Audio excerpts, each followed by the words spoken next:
You ever notice how everyone keeps telling you that you're free? That you can be whoever you want, do whatever you want, live however you want. It sounds empowering, right? But then why does it feel like your choices are already made for you before you even make them? Like you're walking through a maze that someone else designed, convinced you're exploring, when really you're just following invisible walls. Let's be honest.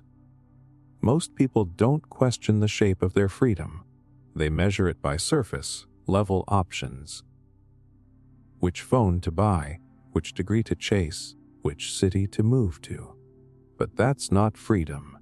That's consumer choice dressed up as liberation. Real freedom isn't about how many paths you can pick from. It's about whether you chose the map in the first place. Before we continue, a quick note. Many of you watch our videos but haven't subscribed yet, so please subscribe to our channel Restwise and join our growing community. We'd also love to know where you're watching from and what time it is for you. It's amazing to see how connected we all are. If you enjoy relaxing with philosophy, psychology, and science while drifting into sleep, give this video a like and stay with us on the journey. Now, let's get back to the video.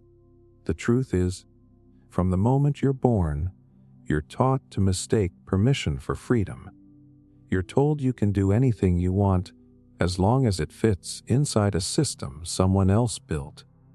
Go to school, get a job, pay your taxes, be nice, follow the rules, and if you do all that, you'll be rewarded with the illusion of control. But the system never actually hands you the steering wheel.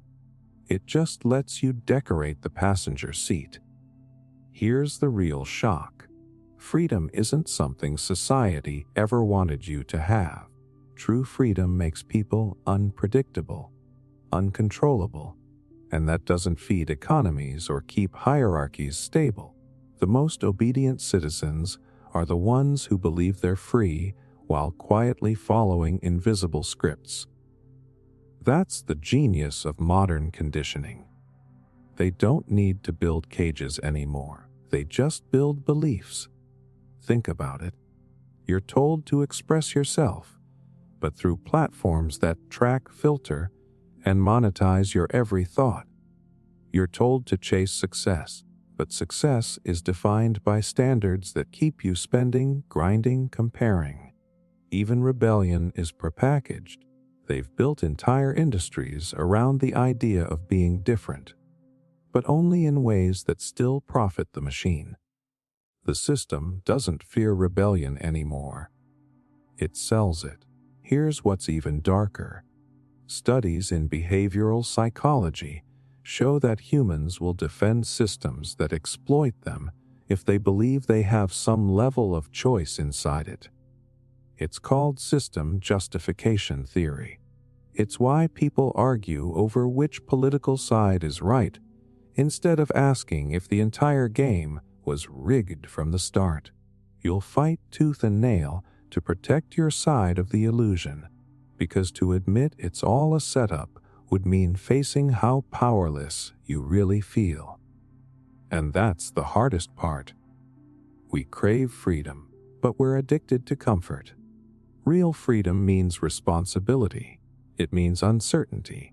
It means no one coming to save you. So instead, we choose comfortable slavery. We want to believe someone has it figured out. The government, the company, the expert, the influencer. We outsource our power and call it safety. But here's the catch. You can't be free while waiting for permission.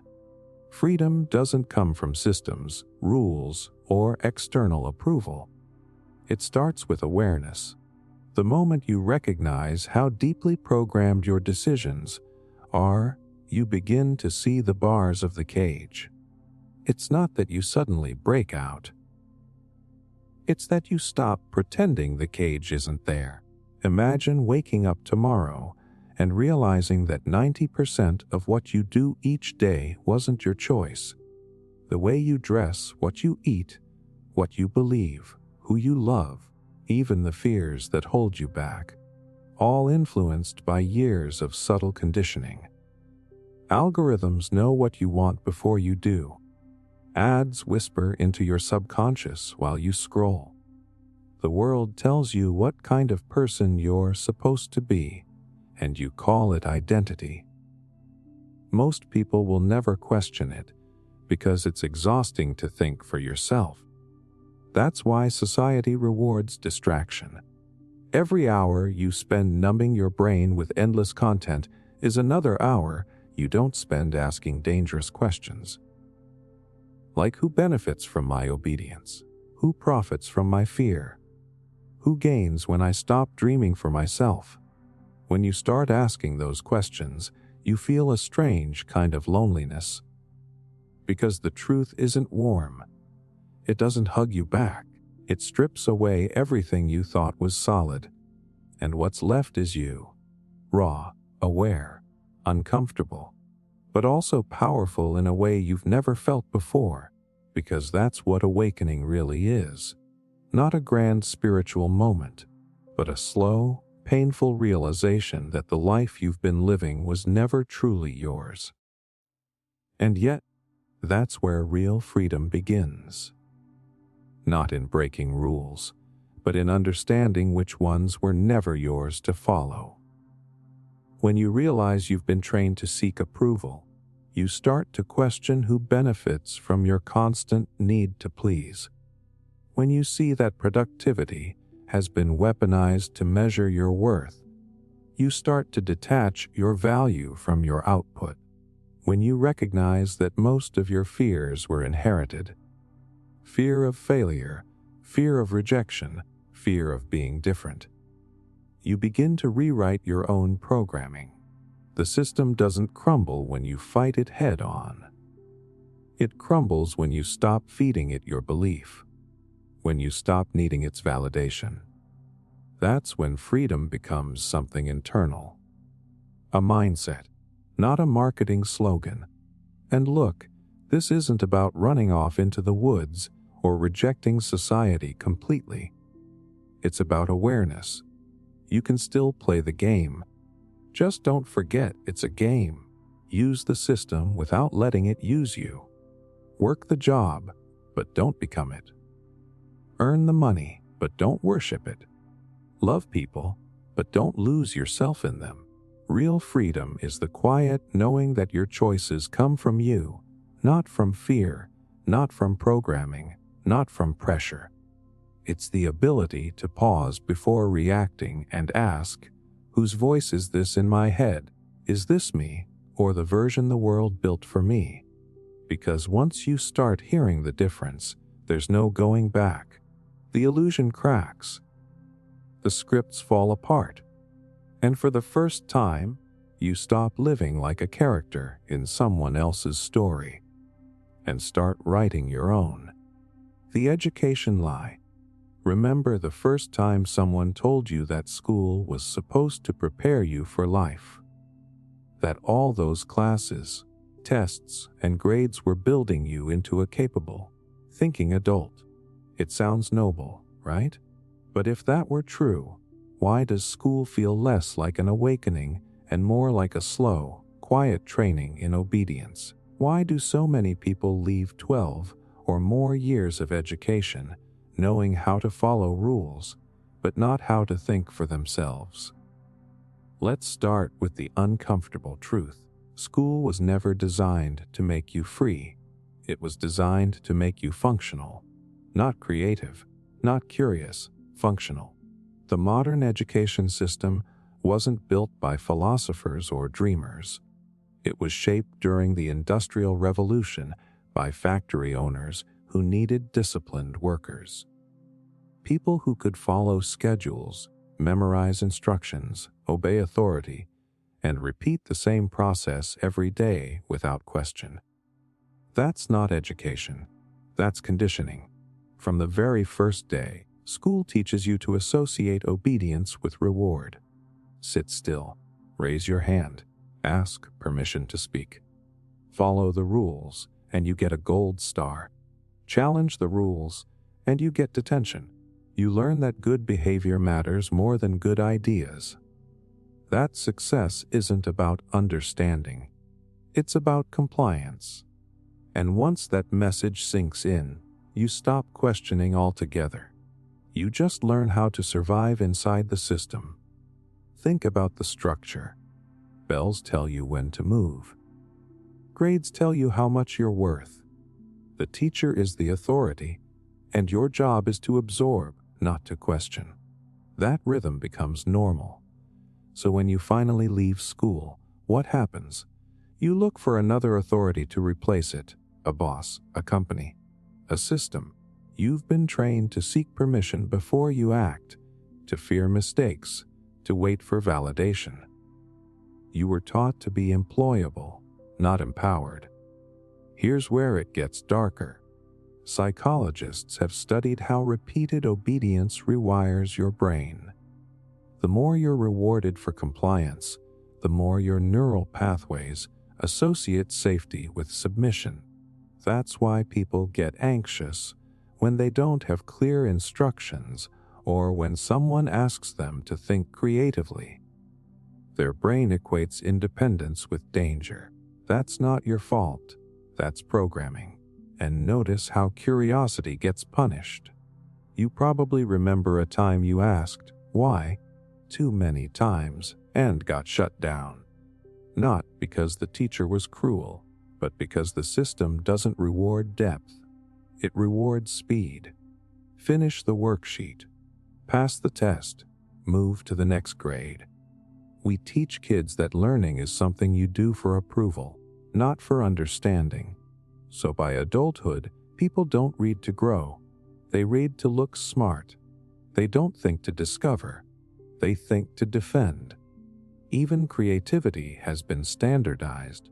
You can take an art class, sure, but there's still a rubric, still a grade, still a right and wrong way to express yourself. Imagine telling a child to paint freely, then docking points because the sky wasn't blue enough. That's how you crush natural imagination under the weight of external judgment. And the most ironic part, the system convinces you that your worth depends on how well you perform inside it. Fail a class, and suddenly you're stupid. Get an A, and you're smart. But what are those labels really measuring? Not intelligence, not potential.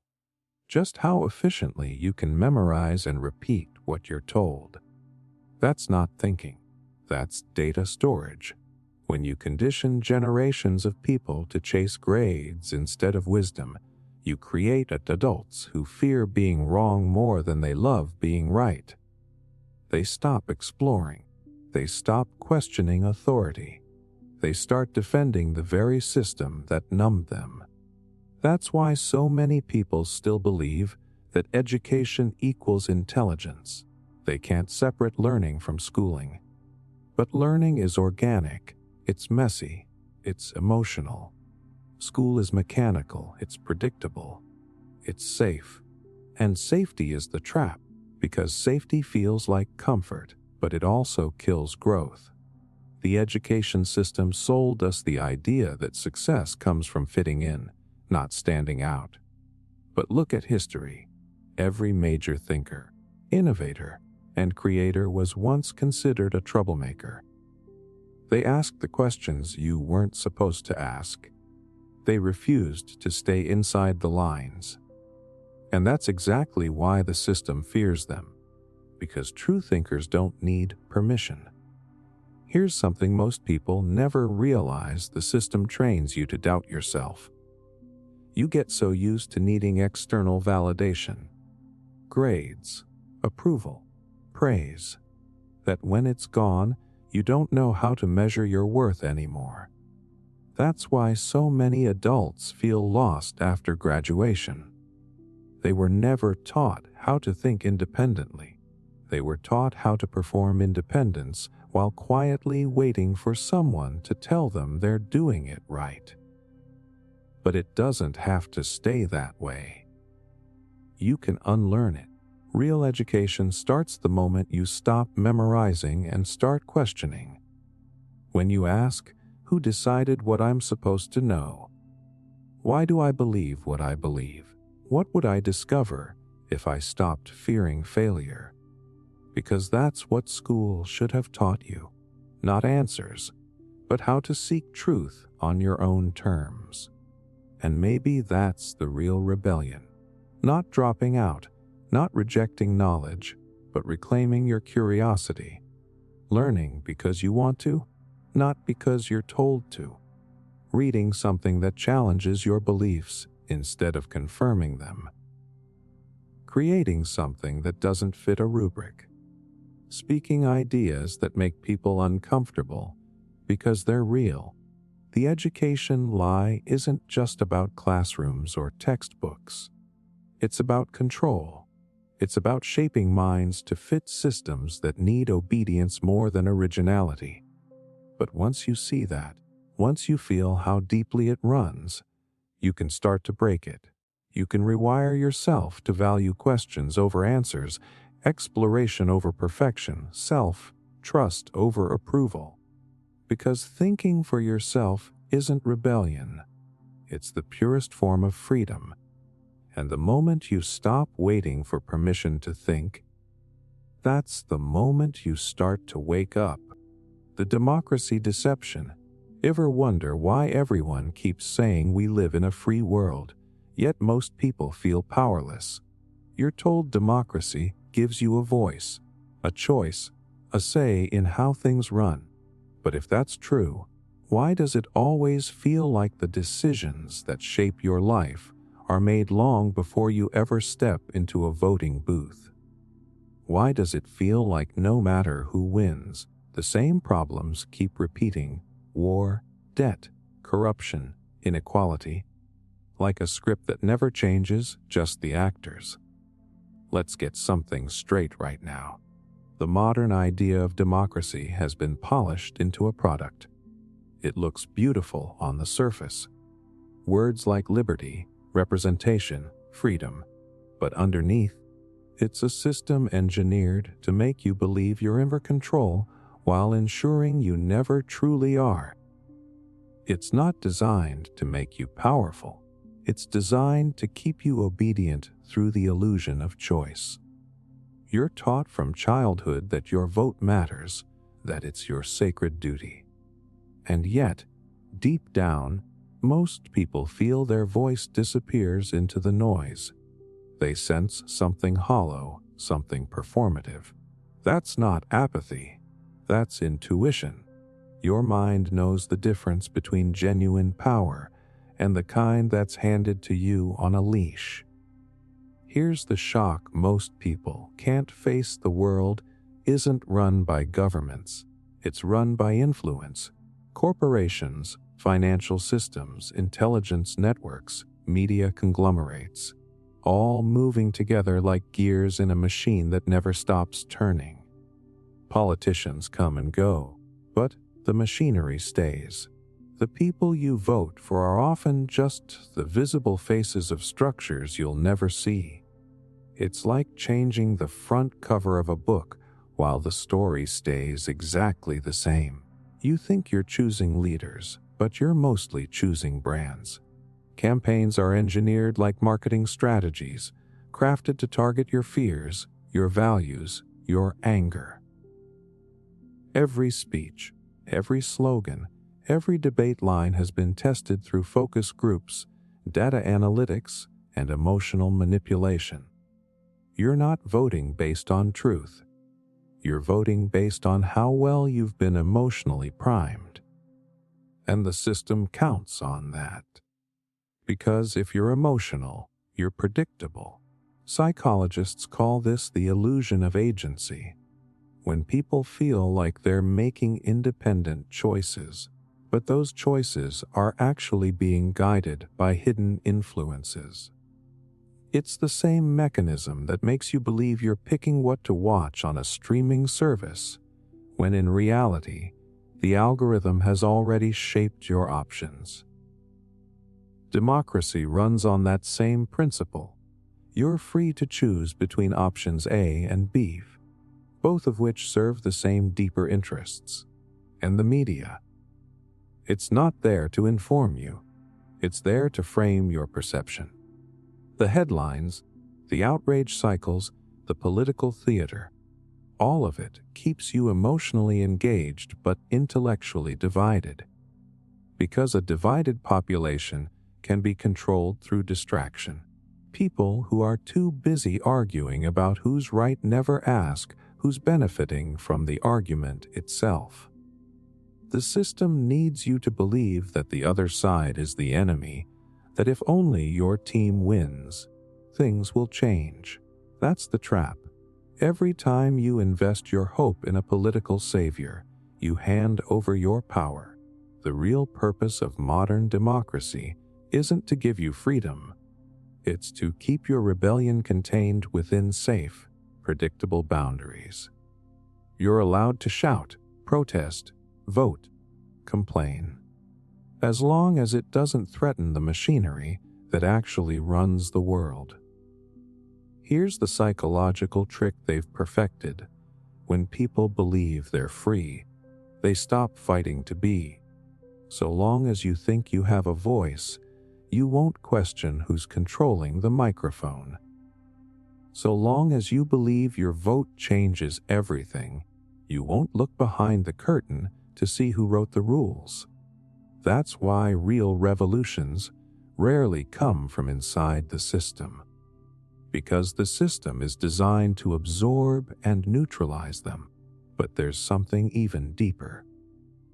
Democracy isn't just a political structure. It's become a belief system. It's the religion of modern civilization. You're taught to have faith in it, to defend it, to see any criticism as dangerous or ungrateful. That faith becomes a mental cage. It blinds you to the truth that participation and freedom are not the same thing. You can participate in your own manipulation if you never question where your choices come from.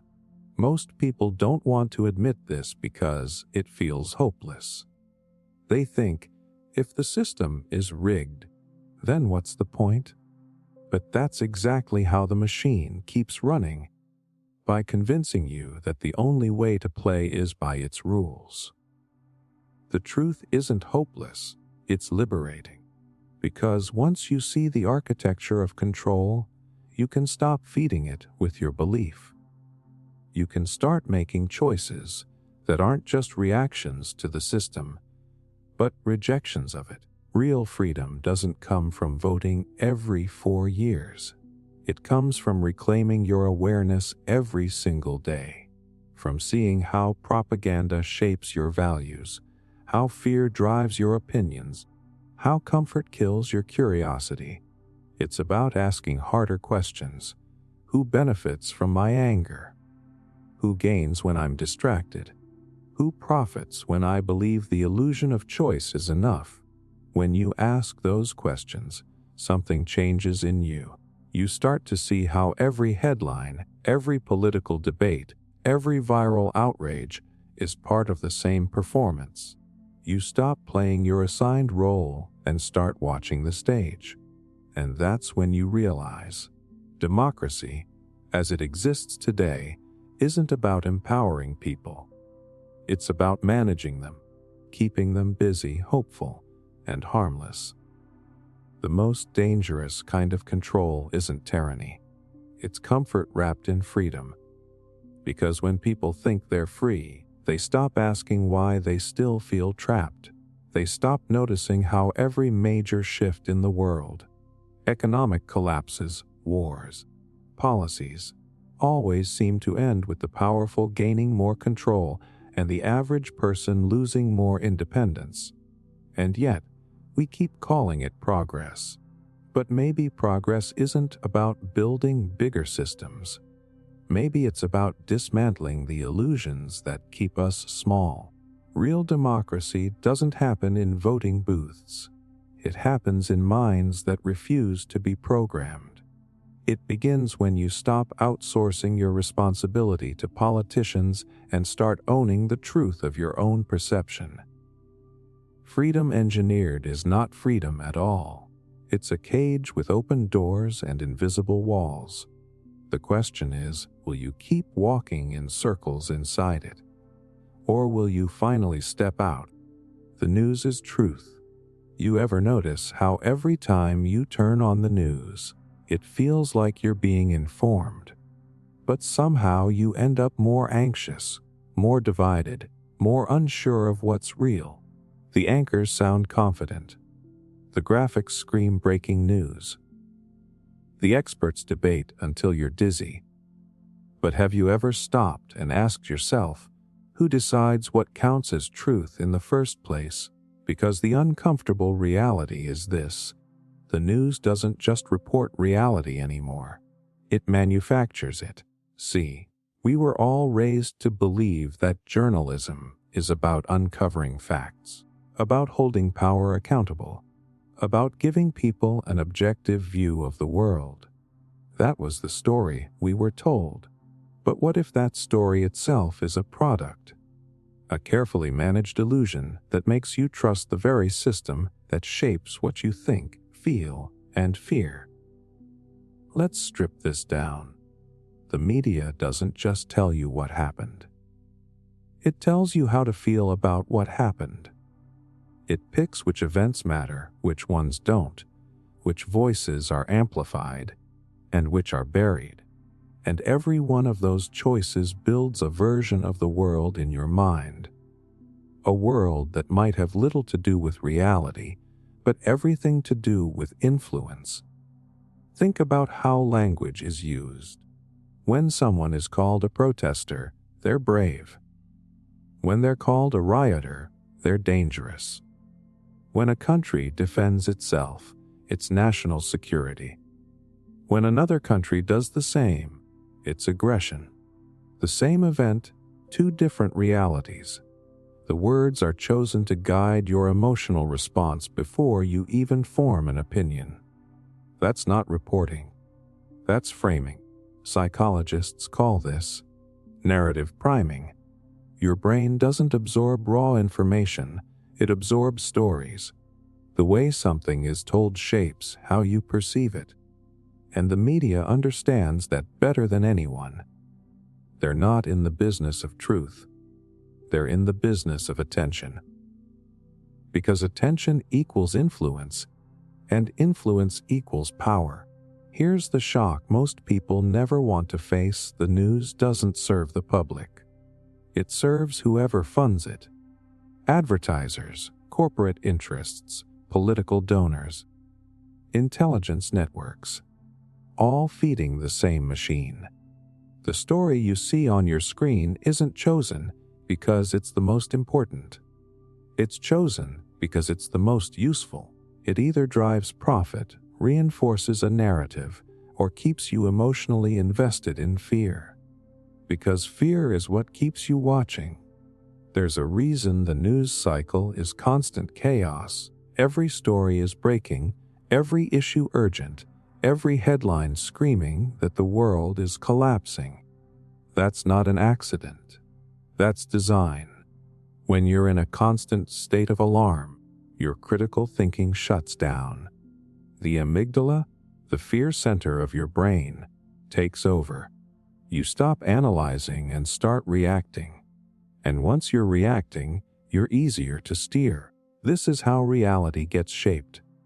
Not by telling you what to think, but by controlling what you think about. Imagine reality as a puzzle. The media doesn't have to hide all the pieces. It just needs to give you the wrong ones and tell you the picture is complete. You'll fill in the rest yourself. You'll argue with others, defend your version of reality, never realizing both of you are working off incomplete information. That's how perception management works. Divide, distract, and dominate. And this isn't new. Governments and intelligence agencies have known for decades that controlling information means controlling belief. During the Cold War, the CIA ran programs explicitly designed to influence the press, placing stories that would shape public opinion without people realizing it. Those tactics never disappeared. They just evolved. Now it's not about a few newspapers. It's about an entire digital ecosystem built to steer emotion at scale. Social media made it worse. The lines between journalism, opinion, and entertainment completely blurred. Now algorithms decide what stories rise to the surface, not based on truth, but on engagement. The more outrage, the more clicks. The more division, the more revenue. So the system rewards emotional manipulation over accuracy. It's not news anymore. It's weaponized storytelling. But here's what makes it truly dangerous. When everyone is being fed a customized version of reality, truth stops being something we share. It becomes fragmented, personalized, subjective. Two people can live in the same world and see completely different universes on their screens. And once that happens, it's nearly impossible to have a real conversation about what's true, because your truth and my truth were both engineered for us. We just don't realize it.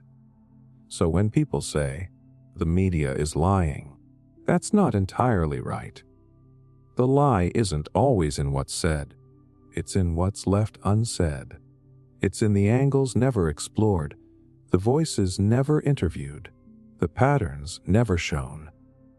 The power of omission is greater than the power of fabrication, because silence can shape reality just as effectively as speech.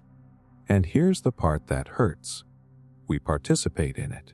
Every time we share outrage without verifying facts, every time we repost headlines that confirm our beliefs, every time we reward sensationalism with our attention, we become unpaid employees of the propaganda machine. The media doesn't even have to manipulate us anymore. We do it to ourselves. But that doesn't mean we're helpless. The antidote isn't cynicism. It's awareness. Real awareness. It's learning to see the invisible architecture behind the news. Asking, why am I being told this? Who benefits if I believe it? What stories are being buried while this one dominates the screen? Because when you start asking those questions, you stop being a spectator and start becoming a thinker. True journalism should make you more informed. Today's media makes you more divided. Real truth brings clarity. Manufactured truth brings confusion. And the more confused you are, the easier it is to control you. That's the point. Keep the population arguing about the details while the real decisions happen behind closed doors. But the real truth, is that no system can fully shape a mind that questions. Once you see how stories are built, you can't unsee it. Once you hear the tone, the repetition, the emotional hooks, you start noticing the patterns. The spell breaks. And when that happens, you reclaim something the media can never sell. Your perception. Reality isn't what you're told it is. It's what you're willing to question. And the moment you stop letting the news define your truth, that's when you start to see the world for what it actually is. Not as they frame it, but as it really unfolds. The algorithm knows you. It starts quietly. You open your phone, scroll for a few minutes, and somehow the screen starts knowing exactly what to show you. The songs match your mood. The ads feel personal. The videos seem made just for you. You call it coincidence. You call it smart technology. But it isn't magic. It's surveillance dressed as convenience. The truth is, the algorithm knows you better than you know yourself. And it's not just predicting your behavior, it's shaping it. Most people still think they're using social media, but the reality is flipped. Social media is using you. Every click, every pause, every second your eyes linger on the screen becomes data. That data becomes prediction. And those predictions become control. You're not the customer. You're the product being sold to whoever wants your attention, your habits, or your belief system. Here's the unsettling part. The algorithm doesn't care who you are. It only cares about what keeps you hooked. It studies your fears, your curiosity, your loneliness. It learns how long you stare at a picture, how fast you scroll past a headline when you're vulnerable enough to buy, and what kind of story makes you angry enough to engage. You think you're scrolling through content, but really, the content is scrolling through you, testing, tracking, adapting. This isn't random. It's built on a psychological model called variable reward conditioning, the same system casinos use to keep people gambling. You don't know what's coming next, so you keep pulling the lever. One boring post, another ad, then suddenly something that lights up your brain with dopamine. That tiny hit of pleasure teaches your mind to crave more. And the more you crave, the longer you stay. You're not choosing to scroll, you're being trained to. And here's where it gets darker. The algorithm doesn't just learn your behavior. It starts shaping your beliefs. It builds a psychological profile so detailed it can push you toward specific ideas, products, even worldviews. If you show interest in fitness, it might feed you health tips, then body image comparisons, then diet culture, then political messages wrapped in wellness language. The shift happens so slowly you don't notice it. You think you're finding new ideas, but really, the algorithm is finding new ways to steer you. People think this is about privacy, but it's deeper than that. Privacy is just the surface layer. The real issue is manipulation. You're being nudged every second. What to watch, who to follow, what to believe. All shaped by invisible code, optimized for one thing: engagement. And engagement doesn't care about truth. It only cares about emotion. Rage, fear, desire, outrage. The algorithm doesn't discriminate. It feeds whatever keeps you reacting. Studies show that negative emotions spread faster online than positive ones. Outrage gets more clicks. Anger drives more comments. So naturally, the algorithm amplifies the extreme. It rewards conflict because conflict means attention. That's why social media feels more divided every year. It's not a reflection of reality. It's the architecture of the system itself. The machine profits from polarization. And what happens when billions of people live inside that machine? You get a world where perception becomes reality, where people don't see facts, they see feeds, where truth isn't discovered, it's delivered, curated, customized. Your worldview becomes an echo chamber, fine, tuned to your biases, reinforced by repetition. And the more confident you feel about your opinions, the easier you are to manipulate. Because certainty is the softest form of control. The most brilliant part of this system is that it doesn't force anything on you. It makes you think you chose it. You clicked the video. You liked the post. You shared the link. You feel in control, but the algorithm was there first, quietly predicting that you would. It's like digital puppetry, invisible strings made of dopamine and data. And the puppet thinks it's dancing on its own. The truth is, you don't have to be online for the system to work on you. The data follows you into real life. It shapes what you buy, who you date, what you watch, and even how you vote. Every major company, every political campaign, every influencer understands that the new battlefield isn't the mind. It's the algorithm that controls the mind's attention. Whoever owns your attention owns your behavior. And that's the real danger. Because this isn't just about selling products anymore. It's about shaping humanity itself. When algorithms decide what billions of people see, believe, and feel, they become the architects of culture. And those algorithms are not guided by ethics or truth. They're guided by profit. They don't ask what's good for you.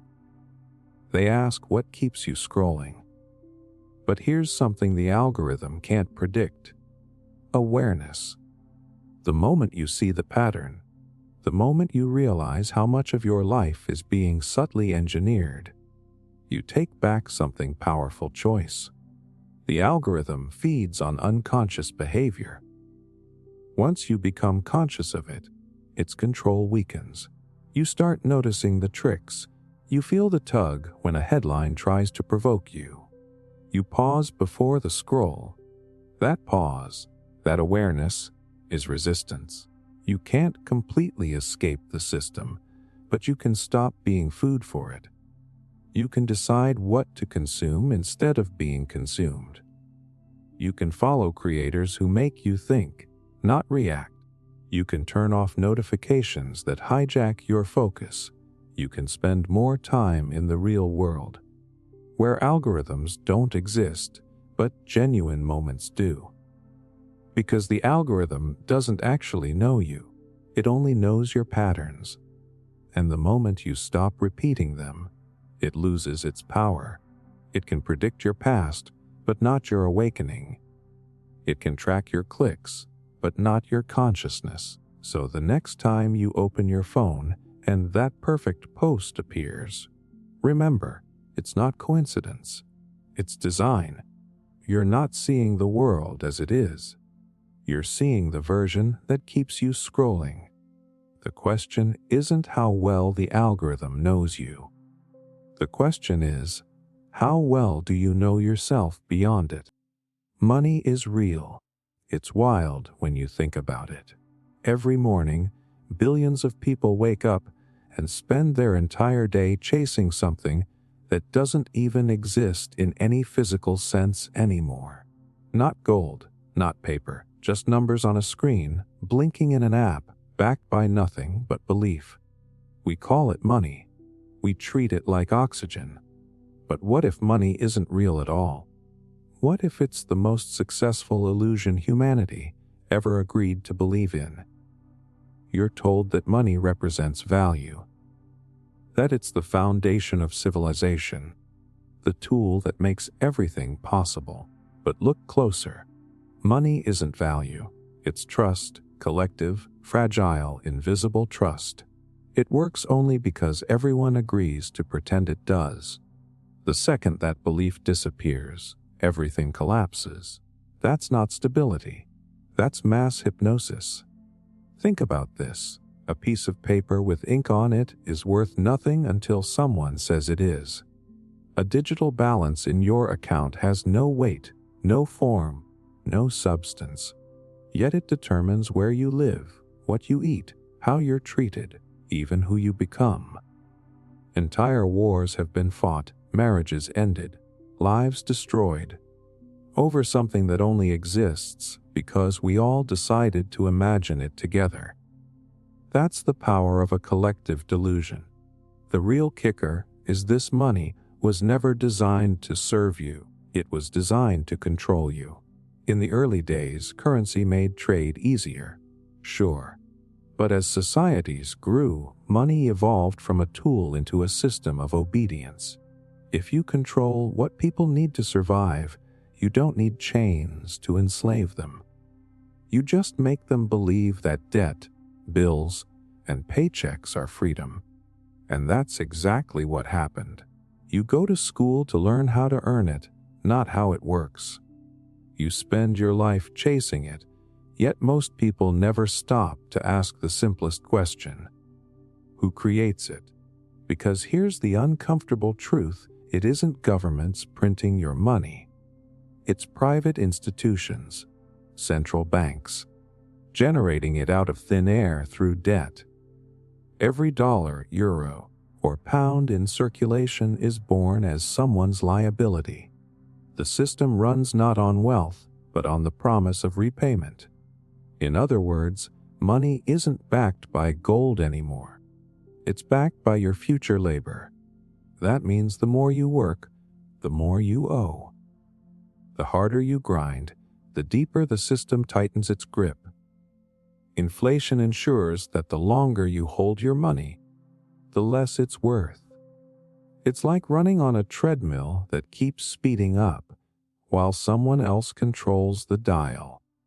You think you're moving forward, but the system makes sure you stay in place, exhausted, compliant, and desperate for more.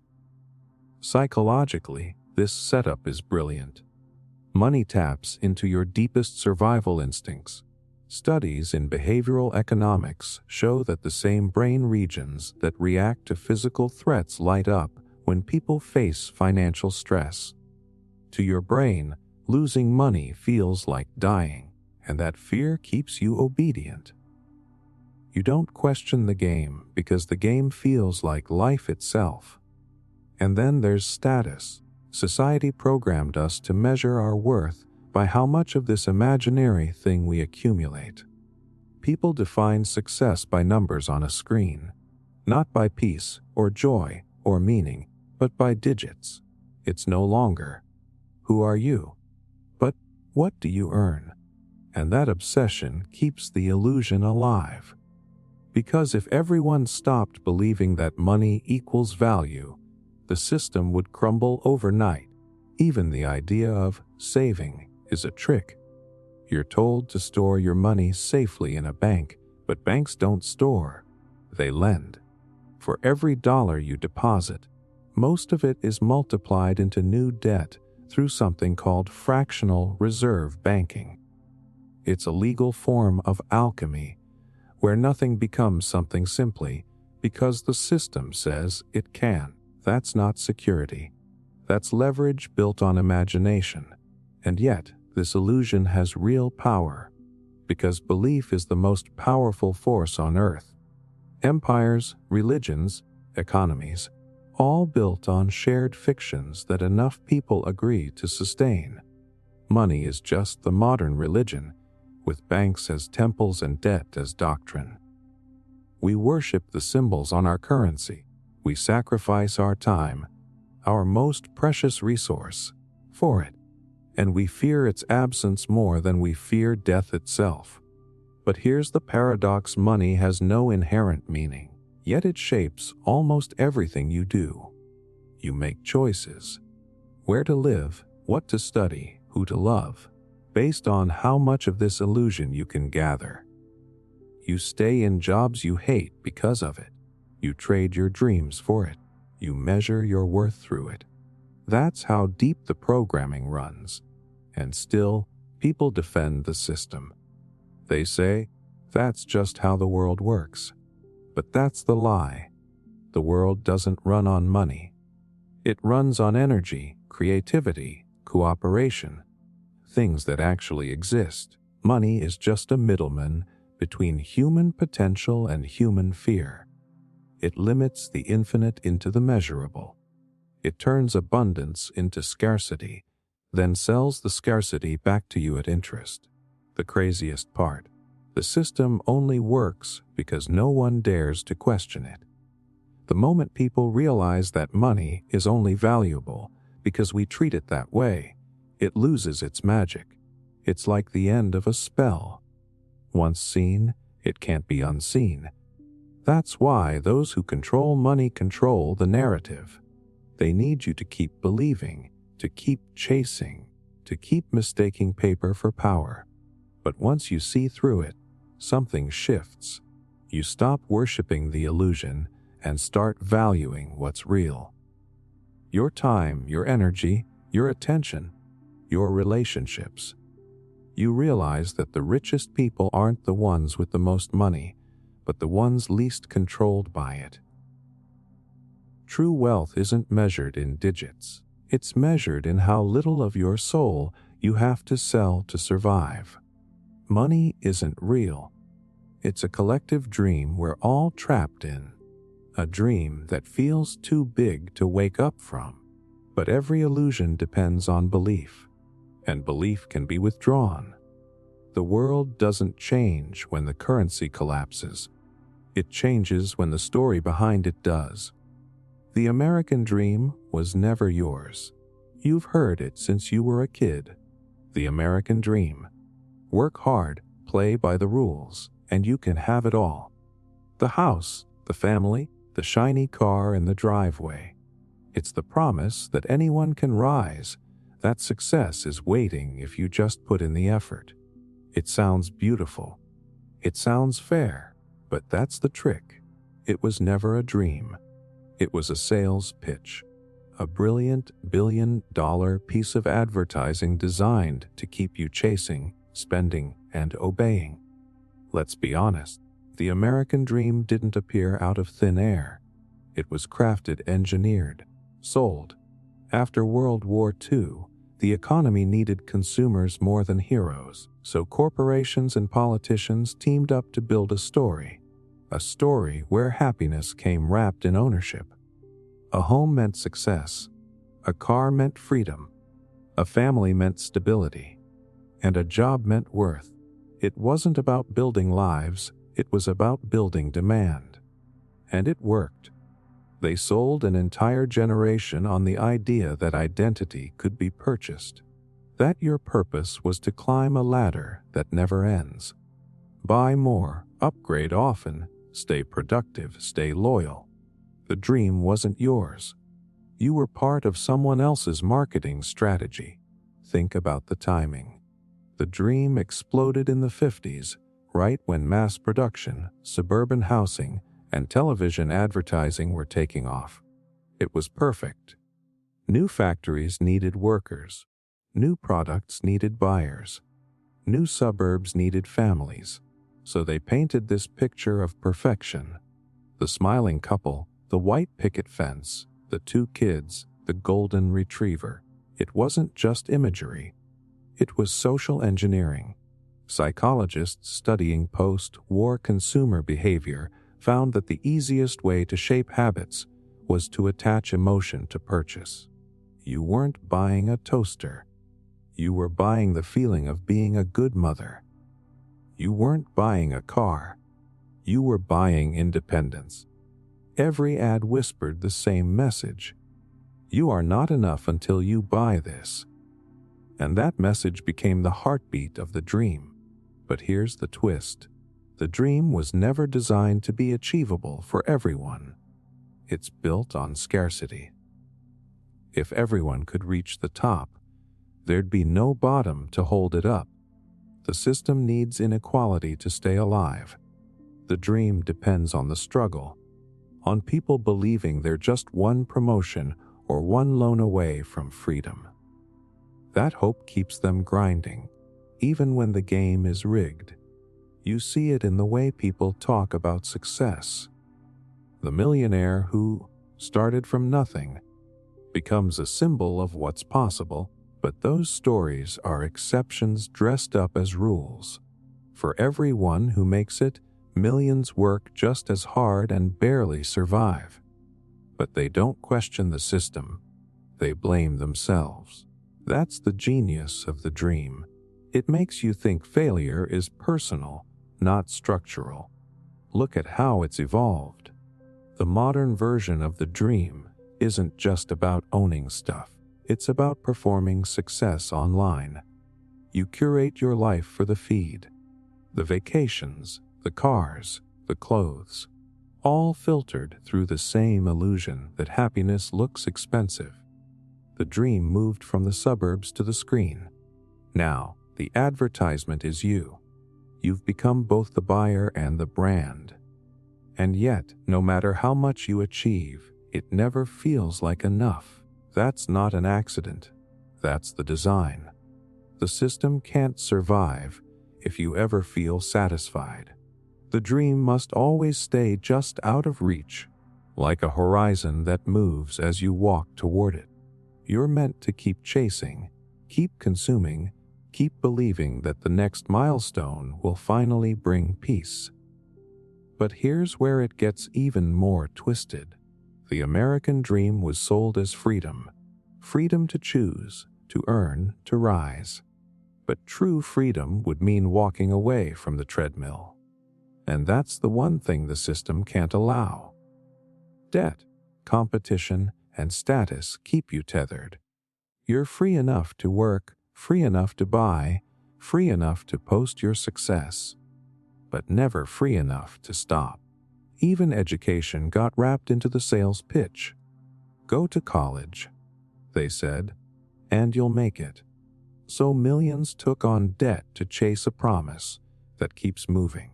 The system tells you it's your fault if you can't afford a home or if your paycheck barely covers rent. But the truth is, the rules changed. Wages froze. Costs rose. The dream didn't die. It got outsourced. And yet the story still runs like an old commercial that never stops airing. It's easy to feel bitter about it, but awareness is liberation. Once you see how the dream was designed, it loses its spell.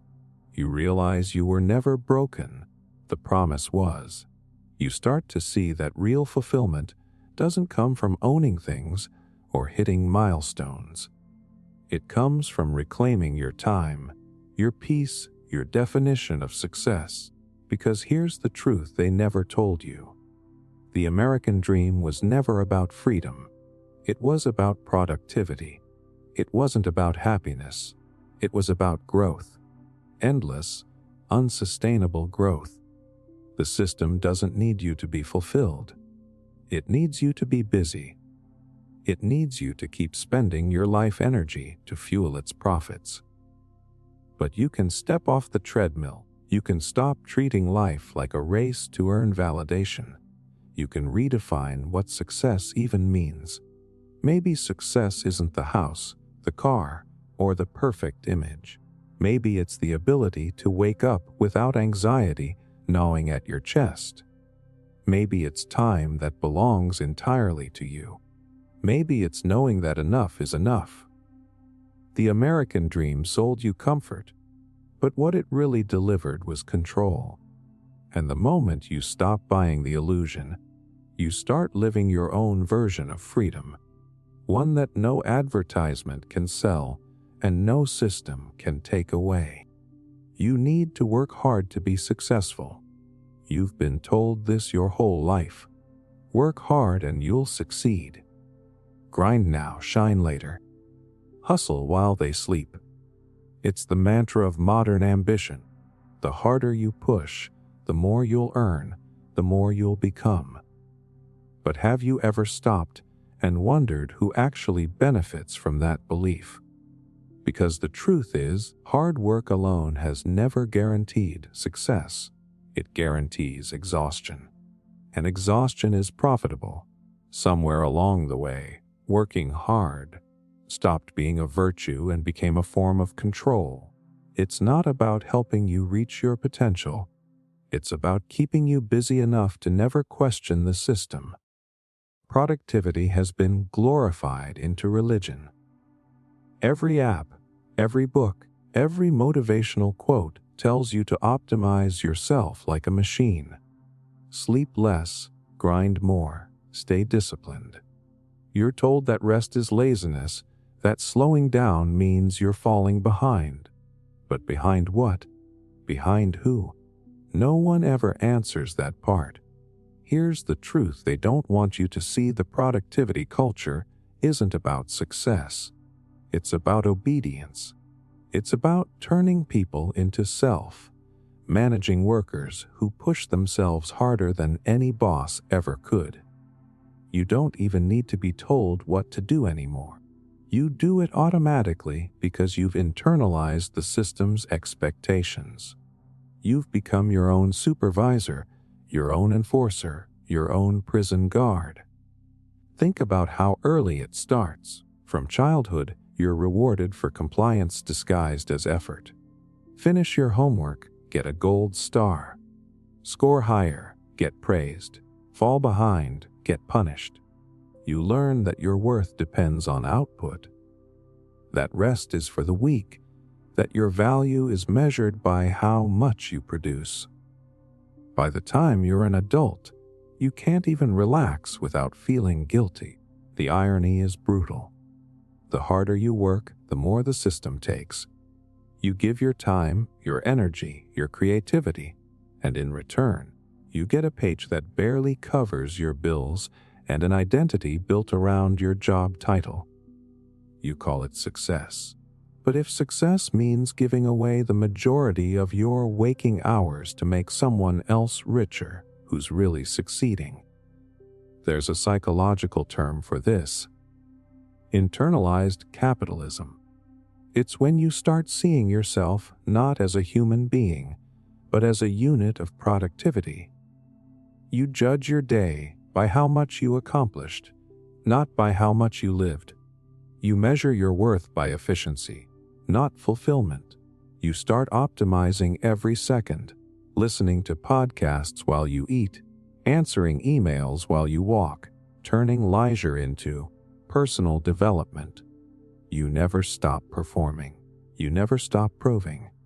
And the system rewards that obsession, not with freedom, but with burnout. Because burnout keeps you too tired to rebel, too drained to think, too dependent to step away. The cycle feeds itself: work harder, feel empty, buy things to feel better, work harder to afford them. It's a trap so deep most people never even notice they're in it. They just keep grinding, hoping someday the effort will finally pay off. But here's the catch: the finish line keeps moving. Promotions, raises, milestones. They never deliver what they promise. You get a brief high, then it fades, and suddenly you're chasing the next one. It's the same dopamine loop as gambling. You're always one spin away from winning, one more all-nighter away from being successful. But the house always wins, because the system doesn't reward balance. It rewards endless output. And here's the cruel irony: working hard can actually make you less successful. When you're constantly busy, you stop thinking deeply. You stop creating. You stop seeing opportunities outside the grind. History's greatest thinkers weren't addicted to busyness. They understood that stillness is where ideas are born. But in today's world, stillness looks like failure. Corporations love this. They've turned overwork into identity. They hand out awards for Employee of the Month, glorify hustle culture, and celebrate the grind as noble sacrifice. Meanwhile, the wealth gap grows, mental health plummets, and people wear exhaustion like a badge of honor. We call it ambition, but really, it's addiction. To validation, to control, to the illusion of progress. And social media pours gasoline on it. Every post screams, "Look how productive I am." Everyone's a brand now, curating the image of constant success. You start comparing your behind the scenes to their highlight reels, and suddenly your life feels small. You double down. You push harder. You tell yourself that if you just outwork everyone, you'll finally feel fulfilled. But fulfillment never arrives, because it was never part of the plan. Studies in neuroscience show that the brain equates constant busyness with importance. When you're busy, you feel needed. And when you feel needed, you feel worthy. That's why people fill every gap in their schedule, because silence feels like insignificance. But silence is exactly where freedom lies. Here's the truth most successful people will never tell you. They didn't get there just by working hard. They got there by working smart, by leveraging others' effort, by understanding timing, opportunity, and psychology. They knew when to stop grinding and start strategizing. Hard work builds the ladder. Awareness decides where you lean it. The real rebellion isn't in working harder. It's in redefining what success even means. Maybe success isn't about producing more. Maybe it's about needing less. Maybe it's the freedom to wake up without an alarm, to spend your time creating instead of surviving, to measure your days by peace, not productivity. Because when you realize that your worth isn't tied to how much you produce, the entire illusion collapses. You stop being a cog and start becoming a creator. You stop asking how to be more efficient and start asking why you're doing it at all. And that question, that small, dangerous question, is what breaks the spell. The productivity trap isn't about laziness versus ambition. It's about waking up to the truth that constant work doesn't make you successful. It makes you controllable. Real success isn't built on exhaustion. It's built on awareness, balance, and choice. And the moment you understand that, you stop being the product of the grind and start being the author of your own pace. The meritocracy myth. You've been told your whole life that if you work hard, play by the rules, and show talent, you'll rise. That's the promise of meritocracy, the system where the best and brightest succeed, and everyone else gets what they deserve. Sounds fair, right? But here's the harsh truth: meritocracy is a story, a comforting myth. The system isn't built on fairness at all. It's built to protect privilege, reward compliance, and keep most people chasing a ladder they'll never reach. Think about the world around you. People talk about pulling yourself up by your bootstraps, as if opportunity is equally distributed. But is it? Some kids grow up in neighborhoods where quality education, nutritious food, and safety are abundant. Others inherit obstacles, underfunded schools, systemic discrimination, generations of debt. And yet, meritocracy tells us that they just didn't work hard enough. It blames the individual, not the structure. Here's the shock most people refuse to face. Success has always been about more than skill or effort. It's about timing, connections, inherited advantages, and luck. Psychologists call this survivorship bias. We only hear about the few who make it and assume they represent the whole. Meanwhile, the countless talented, hardworking people who fail quietly are erased from the story. Meritocracy thrives on that erasure. Even standardized measures like tests or grades, which are supposed to quantify ability, are deeply flawed. They don't measure intelligence. They measure conformity, memory, and the ability to navigate the system. Children who can afford tutoring, prep courses, and supportive environments outperform those who can't. Not because they're smarter, but because the system is designed for them. It's a filtering process disguised as fairness, and it doesn't stop there. Once someone reaches a position of power, the system rewards them for maintaining it, not for distributing opportunity. Corporate promotions, political influence, even social status, all of it tends to circulate among the same networks. Nepotism, insider knowledge, wealth, and connections create invisible escalators. You may think merit got them there, but most of the time, merit is just a convenient story we tell ourselves. The meritocracy myth also has a psychological weapon built into it: guilt. If you fail, it's framed as your fault. You didn't hustle enough. You weren't disciplined enough. You weren't talented enough. That self-blame keeps people compliant. It prevents rebellion. Because if the system is fair, and you just didn't measure up, why question it? It's brilliant control disguised as justice. Look at how it influences education and careers. Students are told grades reflect their worth. Workers are told performance metrics determine their value. And entrepreneurs are told the market rewards only merit. Meanwhile, hidden barriers, bias, nepotism, economic inequality quietly dictate outcomes. The ladder isn't equal at all. Some rungs are missing, some are reinforced, and some are covered in oil to make climbing slippery. Even innovation is affected. People with resources can take risks because they can survive failure. Those without a safety net are forced to play it safe. Meritocracy pretends failure is merit-based when in reality, it's often survival-based.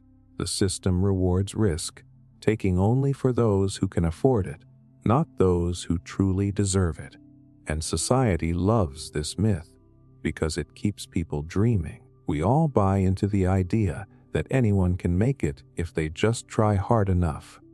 That dream keeps billions obedient, striving, comparing themselves, blaming themselves, all while believing they're living in a fair world. Meanwhile, the system thrives on inequality. It doesn't need fairness, it needs belief. Here's a paradox: the more people believe in meritocracy, the more unequal the world becomes. Belief masks exploitation. It convinces workers to accept low wages, long hours, and debt because they're told success is just around the corner. It discourages collective action because everyone thinks, if I just work harder, I'll succeed. And if they succeed, they must be smarter, so they deserve it.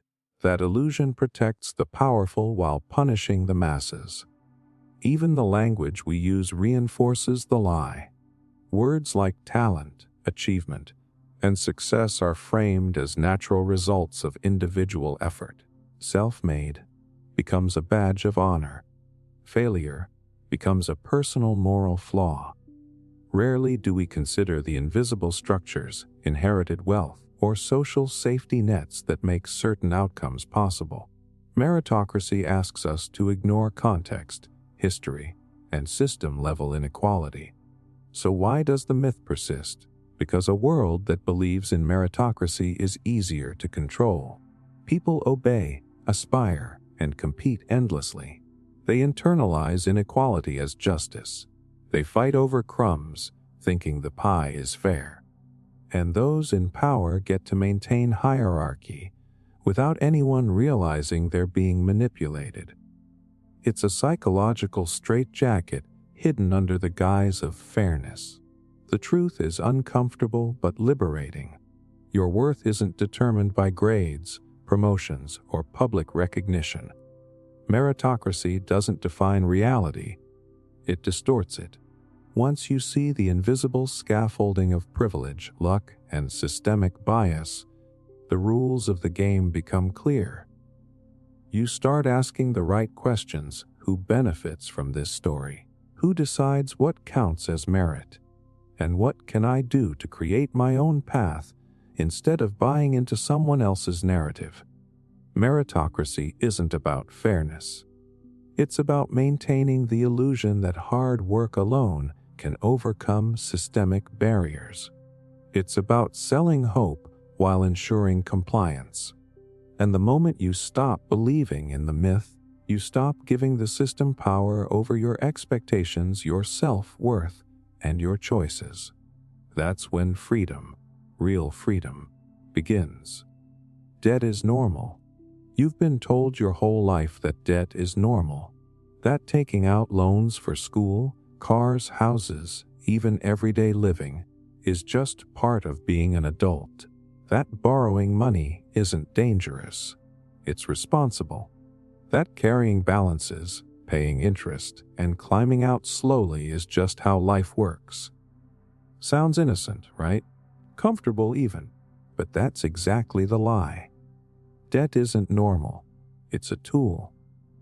A mechanism designed to keep you trapped, working endlessly, and convinced you're free when you're not. Think about it. From the moment you leave school, you're handed a system that encourages you to borrow. Student loans, credit cards, mortgages. You're told, take this money, invest in your future, and the world will open up for you. But here's the shock. The system doesn't actually want you to pay it off. It wants you to carry it. Interest ensures that you're always slightly behind, always chasing, always working harder than you need to. The illusion of freedom comes with invisible chains. The real brilliance of debt is psychological. It convinces you that your survival depends on compliance. You can't quit your job. You can't say no to extra hours. You can't risk failure, because failure now doesn't just hurt pride. It hurts your finances, your home, your family's security. Your choices are subtly narrowed. You think you're free, but your obligations dictate your every move. And it starts small. A credit card, a little interest, a minimum payment. Then a car loan, a student loan, a mortgage. Each one builds on the last until your paycheck is mostly a transaction between you and institutions that profit from your dependence. It's designed this way. Debt isn't a mistake or bad luck, it's engineered. Every fee, every late penalty, every compound interest calculation ensures the system wins before you ever get ahead. Economists even call it a form of modern slavery. Not literal chains, but chains of obligation. People spend decades laboring not to thrive, but to satisfy debt obligations. They work jobs they hate, stay in relationships that drain them, postpone dreams, all in service of a number on a balance sheet. And the worst part, the system convinces you it's your fault if you fall behind. You weren't disciplined enough. You didn't budget properly. You failed. That blame keeps you compliant. It keeps the machine running. Look at credit scores. They're marketed as a path to opportunity, a way to prove your trustworthiness. But really, they're a leash. You behave, you follow the rules, you pay on time. The system tells you you're responsible. You're rewarded with access to more debt, more control over your life, but still under invisible strings. Miss a payment, even for a few days, and the system punishes you, reminding you who really holds the power. And debt doesn't just control money, it controls time. Think about it: how much of your life is spent working to pay off obligations? 30 years on a mortgage, 10 years on student loans, endless credit card cycles. Your energy, creativity, and freedom are spent servicing someone else's wealth, while the system labels it responsibility and normalcy. You've been trained to accept it as inevitable. Even social pressure reinforces the trap. Society celebrates people who manage debt responsibly, who climb the ladder slowly. The message is clear: struggling quietly is virtuous, questioning the system is selfish, dreaming outside the grind is dangerous. It's subtle, but it's effective. Debt keeps you busy, fearful, and obedient without anyone needing to chain you physically. And yet, people defend it. They call it a tool for growth, a stepping stone to freedom. But the illusion is that freedom comes after debt is conquered, which, for most, never truly happens. Inflation, interest, lifestyle expectations, all ensure that the finish line is always moving. You think you're chasing opportunity, but what you're really chasing is a mirage. The deeper truth is even more insidious. Debt teaches dependence. It trains you to look outward for solutions instead of inward for creativity or resourcefulness. It teaches you to accept systems you would otherwise question, and it teaches obedience under the guise of responsibility. The more debt you carry, the less risk you can take, the less freedom you have to choose your life. But here's the liberating part. Awareness breaks the spell. Debt isn't a law of nature. It's a human invention. The moment you see it as a tool of control, you start to reclaim power. You make choices about spending, saving, and living differently. You refuse to let obligations dictate your priorities. You see that your life is worth more than a number on a ledger. Debt is normalized, but it is not inevitable. The system wants you exhausted, anxious, and complicit. It doesn't want you questioning why you work so hard for someone else's profit. But once you recognize the pattern, you start to step off the treadmill. You start to prioritize freedom, autonomy, and intentional living over obedience and accumulation. Debt is not a necessary part of life. It's a lie disguised as responsibility. And the moment you stop believing in that lie, you stop being a modern slave. You start being the owner of your own time, your own energy, and your own destiny. College guarantees success. You've been told since high school that college is the golden ticket. That if you work hard, get accepted, and earn that degree, success will follow. That a diploma equals security, respect, and a life of upward mobility. It sounds logical, it sounds safe. But here's the truth: college doesn't guarantee success. Not even close. For most people, it's a 100,000 delusion carefully marketed to keep you trapped in debt and chasing a promise that rarely delivers. Think about it. You spend 4, 5, even 6 years studying. You take loans, accrue interest, and invest tens of thousands of dollars, often more. Society tells you that the return is worth it, that this is how you secure your place in the world. But the reality is far murkier. Employment is not guaranteed. Many graduates leave school underemployed, working jobs unrelated to their degrees, struggling to pay back debt that compounds faster than their earnings. The system sells hope, but delivers stress. The shock is that college was never primarily about education. Historically, it evolved as a mechanism for social sorting. Elite institutions exist to network the already privileged and create credentials for gatekeeping. For most students, the experience teaches compliance, how to follow schedules, how to pass tests, how to appease authority, more than how to think critically or build wealth.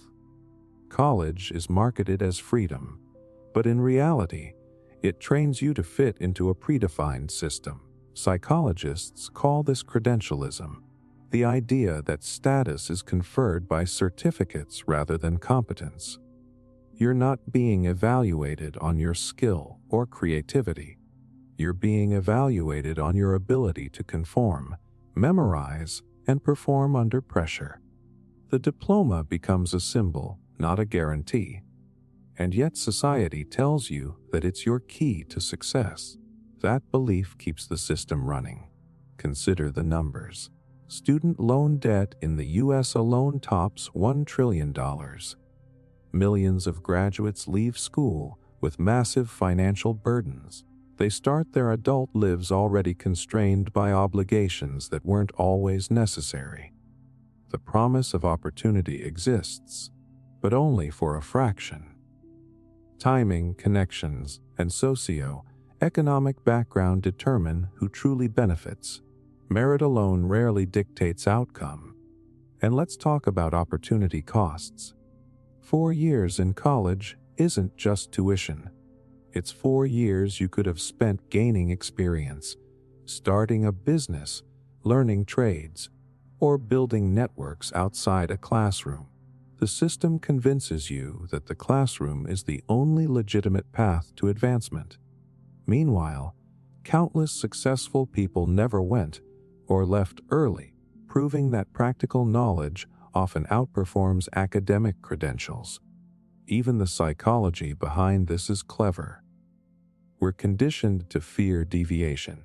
Dropping out or choosing an alternative path feels risky because society equates failure with shame. That fear keeps people enrolled, paying, and chasing a credential that might never pay dividends. You internalize the narrative: if I just finish, if I just get the degree, everything will fall into place. And yet the system ensures that only a few truly do. Marketing around college is relentless. Movies, parents, counselors, even peers reinforce the story.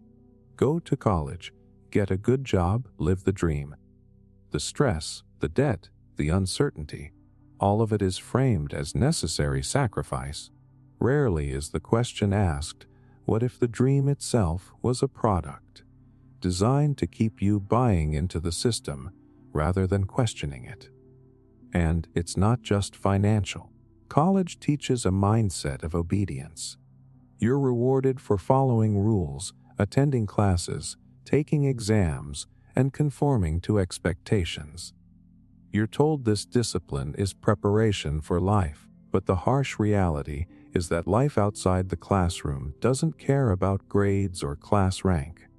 Real, world problems require creativity, adaptability, and initiative, skills often underdeveloped in a system that prizes compliance.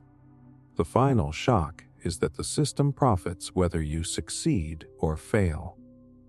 Debt ensures that you're bound for years, sometimes decades, no matter what career path you take. The institutions, lenders, and cultural narrative all benefit from the perpetuation of the promise. College isn't an equalizer. It's a mechanism to create dependence, shape behavior, and reinforce social hierarchies. So here's the truth: few admit college can be valuable, but only if you understand what you're paying for and why. It's not magic. It doesn't guarantee opportunity. It doesn't secure success. What it guarantees is a commitment, financial, temporal, and psychological, that benefits someone other than you. The diploma is not a golden ticket. It's a symbol in a game designed to favor the system, not the student. Real success comes from understanding leverage, timing risk, and skills outside of institutional narratives. It comes from critical thinking, creativity, and the courage to question the paths you've been sold. College can help, but it's far from necessary. Believing otherwise is the delusion, the 100,000 promise that often leaves you poorer in wealth and independence than you started. You're not being manipulated. You probably don't think you're being manipulated. You believe your opinions are your own, your preferences are authentic, your choices are personal. You believe you've arrived at your worldview through logic, experience, and individuality. But that's the beauty of it. Real manipulation doesn't feel like manipulation. It feels like free will. That's the subtlety of social conditioning. It doesn't force you. It guides you, gently, invisibly, until you confuse programming with personality. You weren't born with opinions about politics, fashion, money, gender roles, or success. You absorbed them from parents, teachers, television, algorithms, peers. You've been surrounded by narratives since birth, each one telling you what to want, what to fear, what to believe. Culture is the software, and you've been downloading updates your entire life without even realizing it. And the genius of this system is that it never announces itself. No one says, "We're shaping your worldview now." It happens through repetition, reward, and subtle punishment. You learn early what earns approval and what triggers disapproval. Smile at the right ideas, stay quiet about the wrong ones. You learn to self-censor, to conform without ever being told to. That's how control becomes internal. Social conditioning works like gravity. You don't notice it, but it defines your entire experience of reality. From what you eat to what you dream about, from the careers you consider respectable to the emotions you're allowed to express.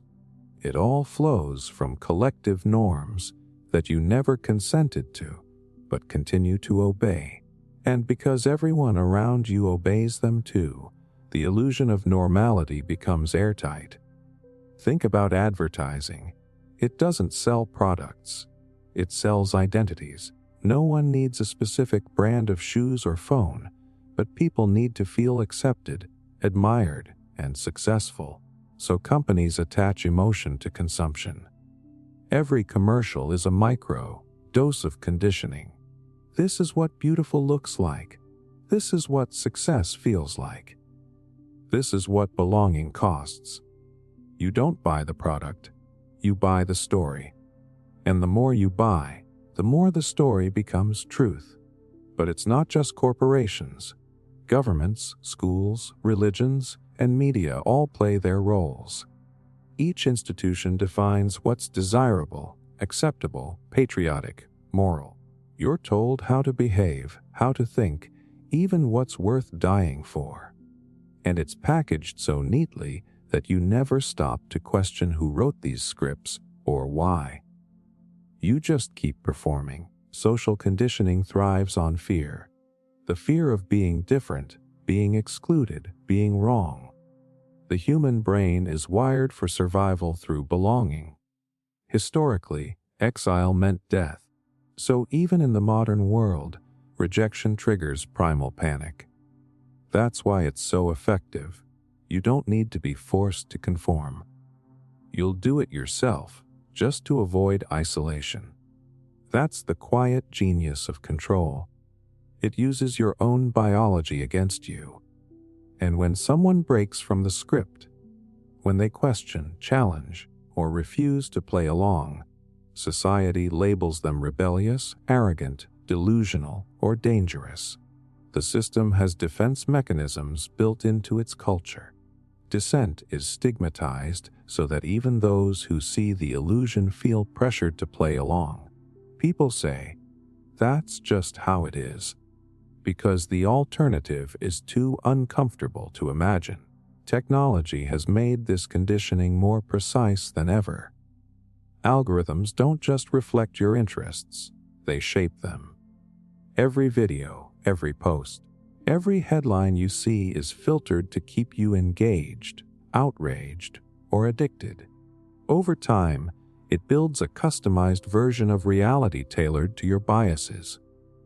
You think you're seeing the world objectively, but you're actually seeing a curated feed designed to manipulate attention.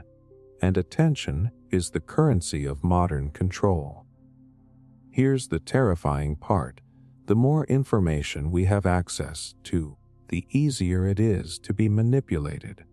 Overload replaces clarity. When you're bombarded with conflicting voices, you stop seeking truth and start seeking comfort. You gravitate toward ideas that feel familiar, that match your conditioning. That's why propaganda today doesn't look like old-school censorship. It looks like choice.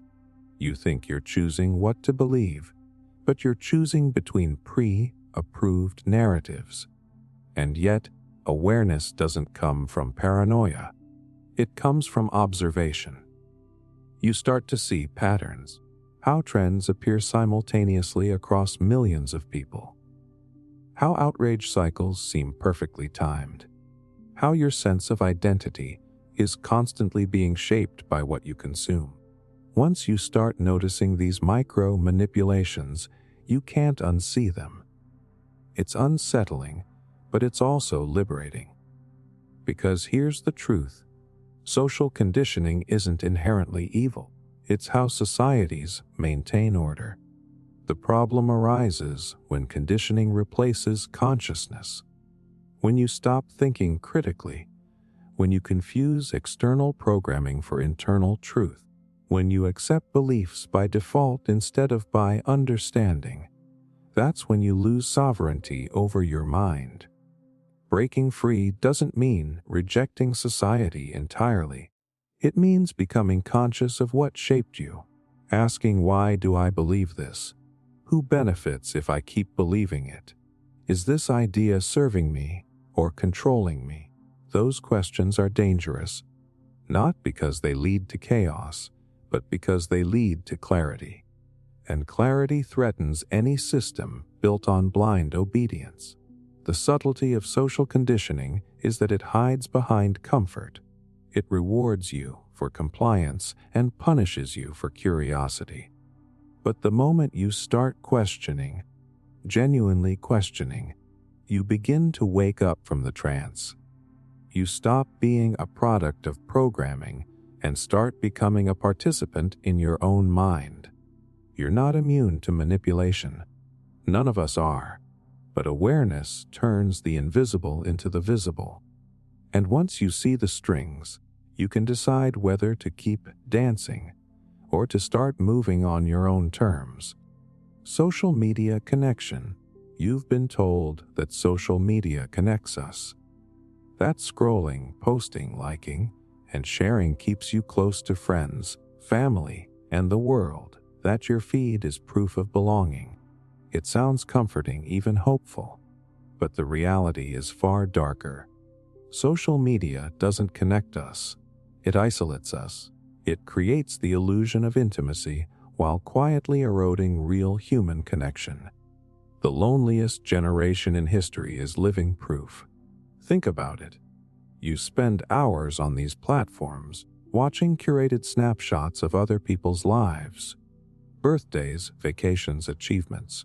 Filtered, edited, perfected. You're connected, yes, but only superficially. You see faces, not voices. You see moments, not memories. And every time you scroll, your brain compares your reality to someone else's highlight reel. That comparison triggers envy, anxiety, and the feeling that you're missing out. The connection you feel is empty. Here's the shock: studies show that heavy social media use is linked to higher rates of loneliness, depression, and anxiety. The more you engage, the worse you feel. Dopamine hits from likes and notifications are fleeting. They don't create meaningful bonds. They create dependency. You crave approval, validation, and attention. You're addicted to the sensation of interaction, not the substance of it. You think you're connecting, but you're being trained to chase digital rewards. Even the way we communicate has changed. Messages, comments, and emojis replace face-to-face conversation. Nuanced tone and empathy are stripped away. Misunderstandings multiply. Conflict grows. Social skills atrophy. And yet we keep scrolling, believing we're staying close, when in reality, we're drifting further apart. The system thrives on this. Social media companies profit from engagement, not fulfillment. Their algorithms aren't designed to make you happier or healthier. They're designed to keep your attention. Outrage, scandal, and drama perform better than calm, thoughtful interactions. Every argument, every viral post, every click is meticulously engineered to pull you back in. Connection is a byproduct. Engagement is the goal. Even friendship is commodified. You measure relationships by followers, likes, and comments. The number of connections becomes a status symbol, not a reflection of intimacy. You feel more popular online than in reality, but that popularity is hollow. True friendship requires vulnerability, time, and presence, things that social media cannot provide. And the loneliness doesn't end online.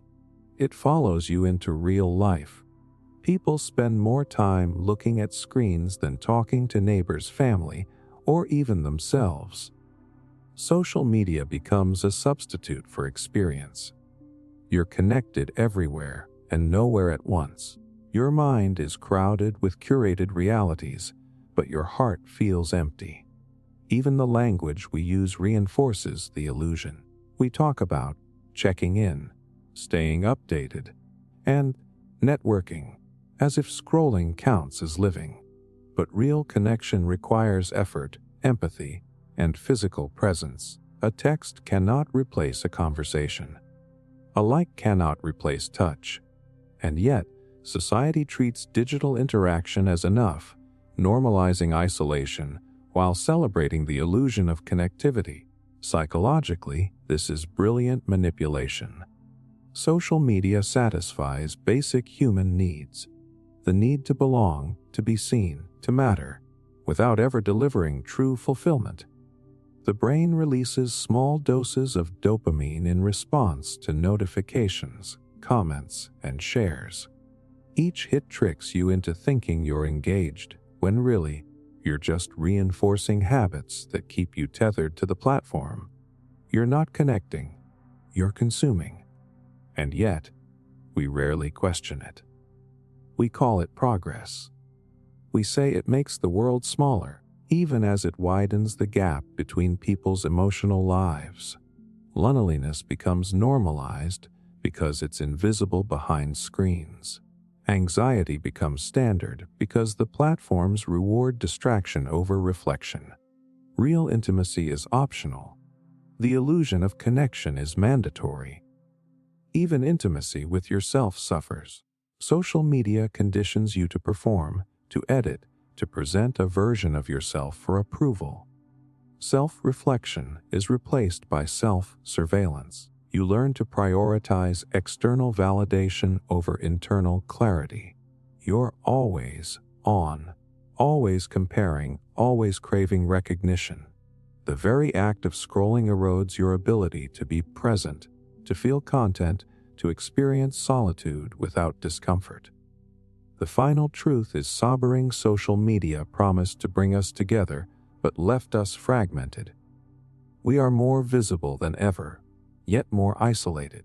We are constantly connected, yet rarely truly known. The illusion of community masks the reality of detachment, and the loneliest generation is the one that believed connection could be manufactured through pixels and likes. Awareness is the first step toward change. You don't have to delete your accounts, but you can reclaim intention. Seek presence over performance. Choose conversation over scrolling. Prioritize depth over breadth. True connection isn't measured in followers, notifications, or shares. It's measured in empathy, attention, and shared presence. Social media may feel like connection, but for most, it's the loneliest illusion ever sold. Once you see through it, you can start reclaiming real human bonds, the ones that feed the soul instead of the algorithm. Happiness is for sale. You've been sold a simple story your whole life. That happiness can be bought. That the right car, the perfect house, the latest gadget, or the trendiest outfit will finally make you feel fulfilled. That comfort equals joy. That spending equals success. It sounds logical. It sounds normal. But here's the brutal truth. Happiness is not for sale. Consumerism didn't arise to make you happy. It was designed to make you want, and in wanting, keep you compliant, distracted, and buying more. From the moment you were old enough to notice, ads have been whispering to you. They teach you that satisfaction comes from acquisition. You see a sparkling drink, a sleek phone, a smiling family in a new car, and your brain learns a subtle association: buy this, feel this. That emotional shortcut is powerful. It bypasses logic. It taps directly into desire, and once you take the bait, the feeling fades almost instantly, leaving you craving the next fix. The shock is how pervasive it is. Consumerism doesn't just sell products, it sells identity. You're told you are your possessions. Your phone defines your lifestyle. Your clothing defines your status. Your home defines your taste. And when you fail to match those marketed ideals, you feel lacking. You feel incomplete. That feeling isn't natural. It's engineered. It's the product of decades of psychological research applied to marketing. Even the things you think are personal choices are shaped. You think you want the newest model, the latest trend, the upgrade. But in reality, desire is manufactured. Companies spend billions studying your behavior, testing which colors, shapes, sounds, and words trigger attention. Every time you reach for your wallet, the system scores a tiny victory. You think you chose. You didn't. You were nudged, trained, and ultimately predictable. Debt fuels the illusion further. Buy now, pay later. Gives you temporary joy at the cost of long-term stress. You get the dopamine hit of possession without the reality of affordability. That feeling of happiness is fleeting, and the cycle repeats endlessly. More desire, more acquisition, more disappointment. Happiness appears to exist just out of reach, always promising fulfillment tomorrow. Consumerism also sells time as the enemy. You work more to earn more, buy more to feel better, and never pause. Every hour spent earning, spending, or comparing is a moment of life you trade for the illusion of satisfaction. The system doesn't want you content. Content people stop consuming. Discontent people buy endlessly. That's why advertising equates scarcity with need.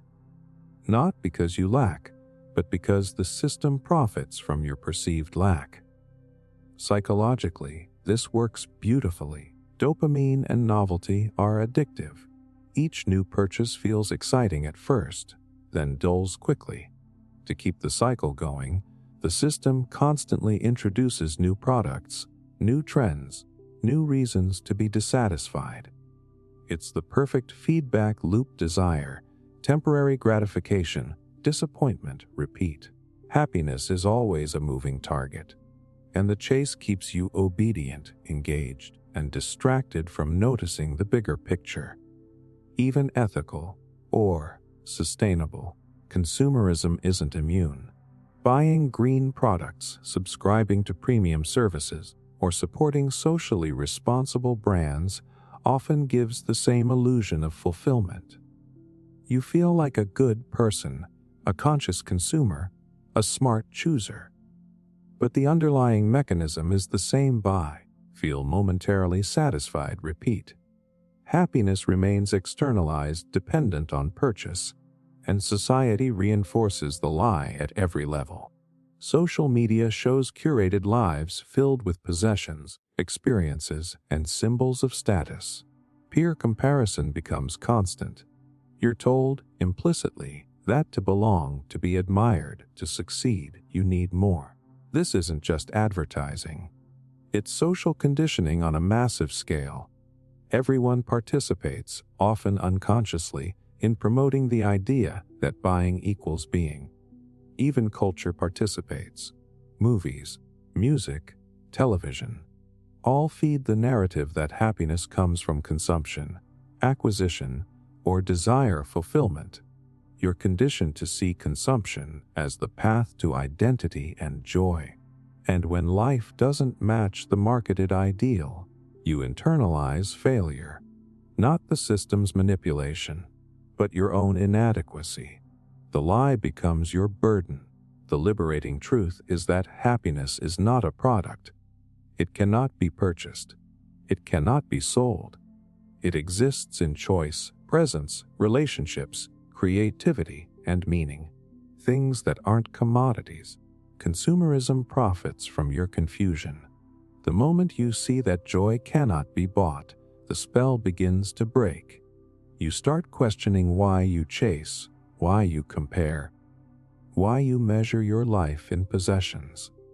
Consumerism thrives on the illusion of scarcity, the promise of fulfillment through spending, and the distraction from the internal sources of happiness. Awareness doesn't make the world simpler. It makes it clearer.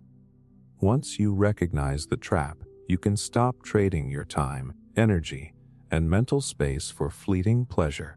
You start prioritizing life itself over the illusion sold as happiness. Happiness is not for sale. Consumerism wants you to believe otherwise because your belief fuels its survival. But the moment you reclaim your understanding, you reclaim your freedom, your attention, and your joy. Real satisfaction comes from living deliberately, not from buying blindly. Follow your passion. You've heard it 1,000 times. Follow your passion, do what you love, and success will magically follow. It sounds inspiring, liberating even. But here's the hard truth. It's a trap. A beautiful, seductive trap that keeps millions broke, frustrated, and endlessly chasing a dream that was never designed to pay the bills. From the moment we're told this, we start framing life incorrectly. Passion becomes a requirement, not a preference. Work isn't just something you do to live. It's a moral test. If you're unhappy at your job, it's because you're not listening to your heart. If you struggle financially, it's because your passion isn't strong enough. The message is subtle. Failure is personal, not systemic. That's the genius of the trap. Think about it. The advice assumes that the world will reward love with money. That if you adore art, writing, music, or gaming, someone somewhere will happily pay you to do it. But reality doesn't work that way. Markets don't care about passion. They care about demand, scalability, and efficiency. Doing what you love does not automatically create income. In fact, it often leaves you underpaid, overworked, and exhausted. Even worse, follow your passion encourages avoidance of strategy. People are told to find meaning first, then figure out the rest later. But without understanding markets, systems, or leverage, passion alone rarely produces sustainability. You end up working tirelessly for love, not profit, while those who combine skill, strategy, and adaptability quietly dominate.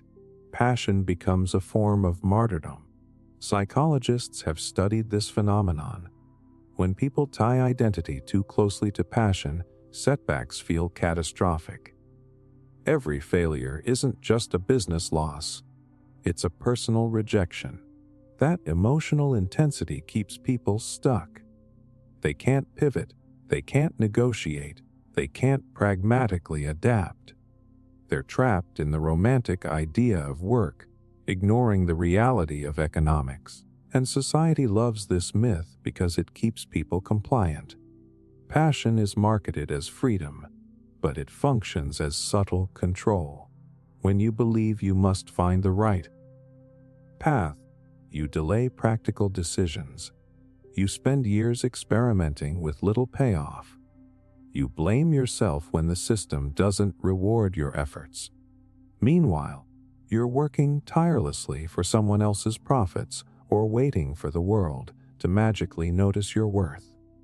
Even parents, educators, and mentors reinforce it. Do what you love, and the money will follow.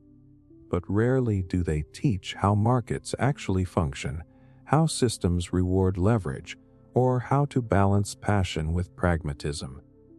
Passion becomes a story of identity, while practical skills and strategy are treated as secondary. That's why people burn out chasing dreams while struggling to survive. The trap also thrives on the illusion of choice. You're told you're free to pick your path, but the options are limited by social expectation, economic reality, and systemic barriers. Follow your passion ignores these constraints, creating guilt when life inevitably deviates from the fantasy. You feel inadequate for being practical, even when practicality is the only route to security. And let's be honest, passion itself can be manufactured. Social media, pop culture, and advertising convince you what you should love, what you should aspire to, and what counts as meaningful work. The system subtly nudges your desires and then profits from them, all while pretending it's empowering you. Your passion becomes another tool of compliance. The liberating truth is counterintuitive. You don't need to follow your passion blindly. You need to combine it with skill, strategy, and leverage. Passion is a compass, not a GPS. It can guide you, but it won't pay the rent on its own. Work that aligns with your abilities, market demand, and realistic opportunities is what creates financial freedom, and freedom is what ultimately allows you to pursue passion sustainably. People who succeed long-term rarely follow passion alone. They master skills, understand systems, and strategically position themselves where effort meets opportunity. They use passion as fuel, not as a blueprint. They treat work as a craft, a process, a resource, rather than a morality test. That distinction separates burnout from sustainable fulfillment. The moment you stop believing that passion equals instant reward, you regain clarity. You stop measuring worth by how much joy a task brings in the short term and start measuring it by what it builds for your future. You see work as a tool, not a moral statement. You start investing effort where it counts, not just where it feels good. Follow your passion is a lie dressed as motivation.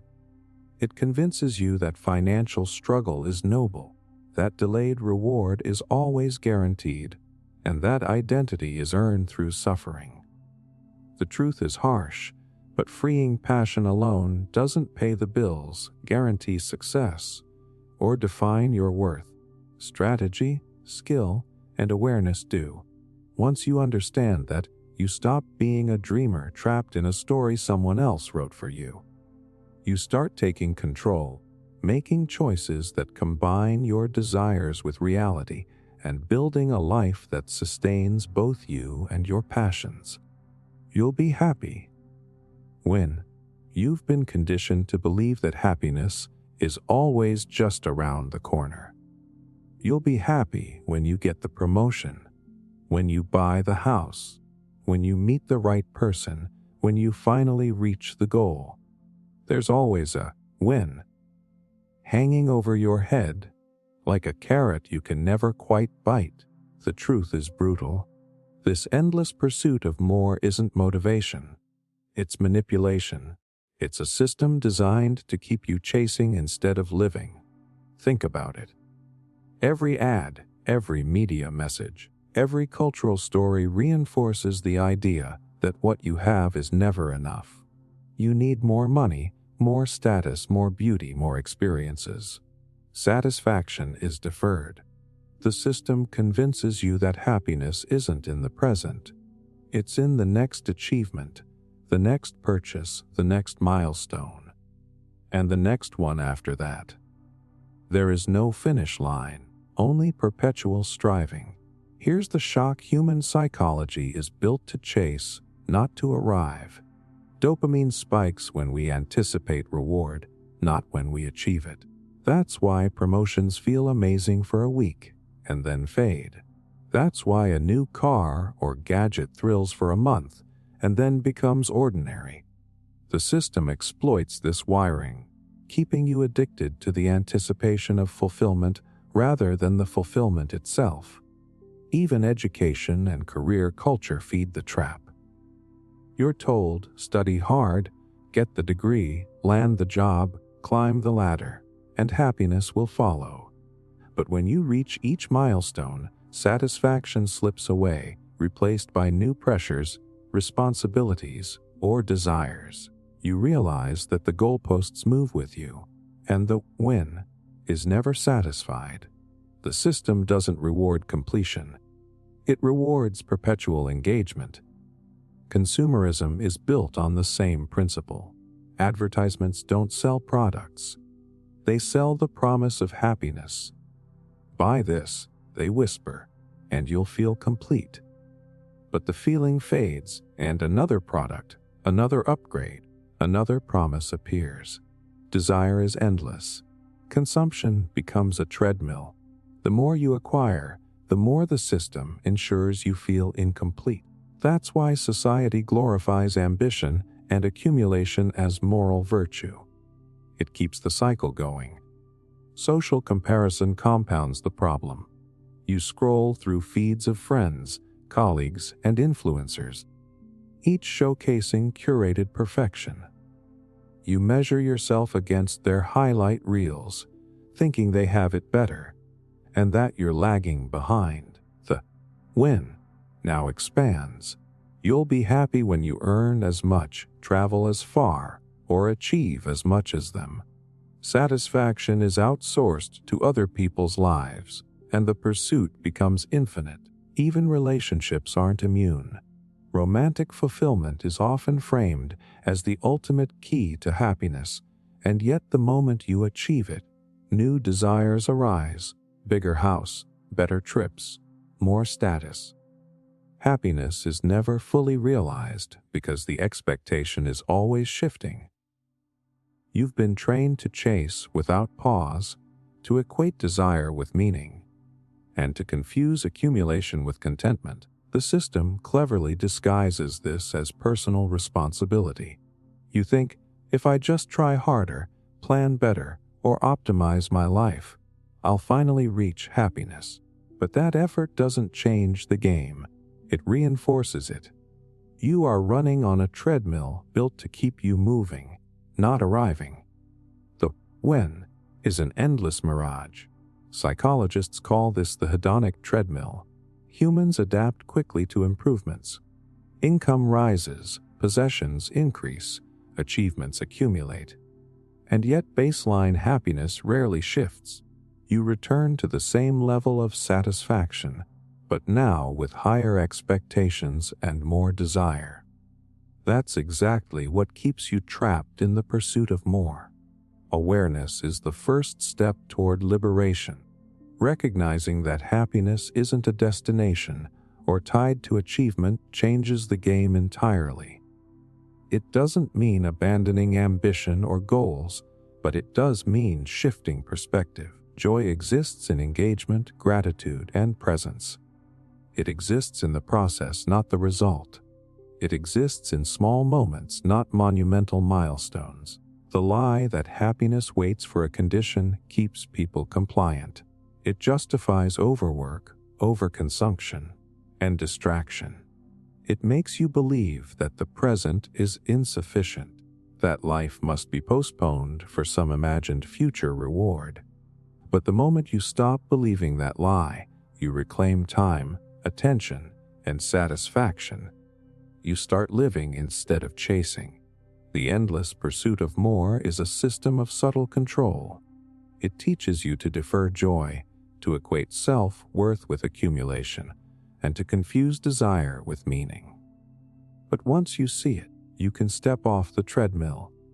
You can measure success not by milestones, possessions, or approvals, but by your capacity to experience life fully, even in its imperfection.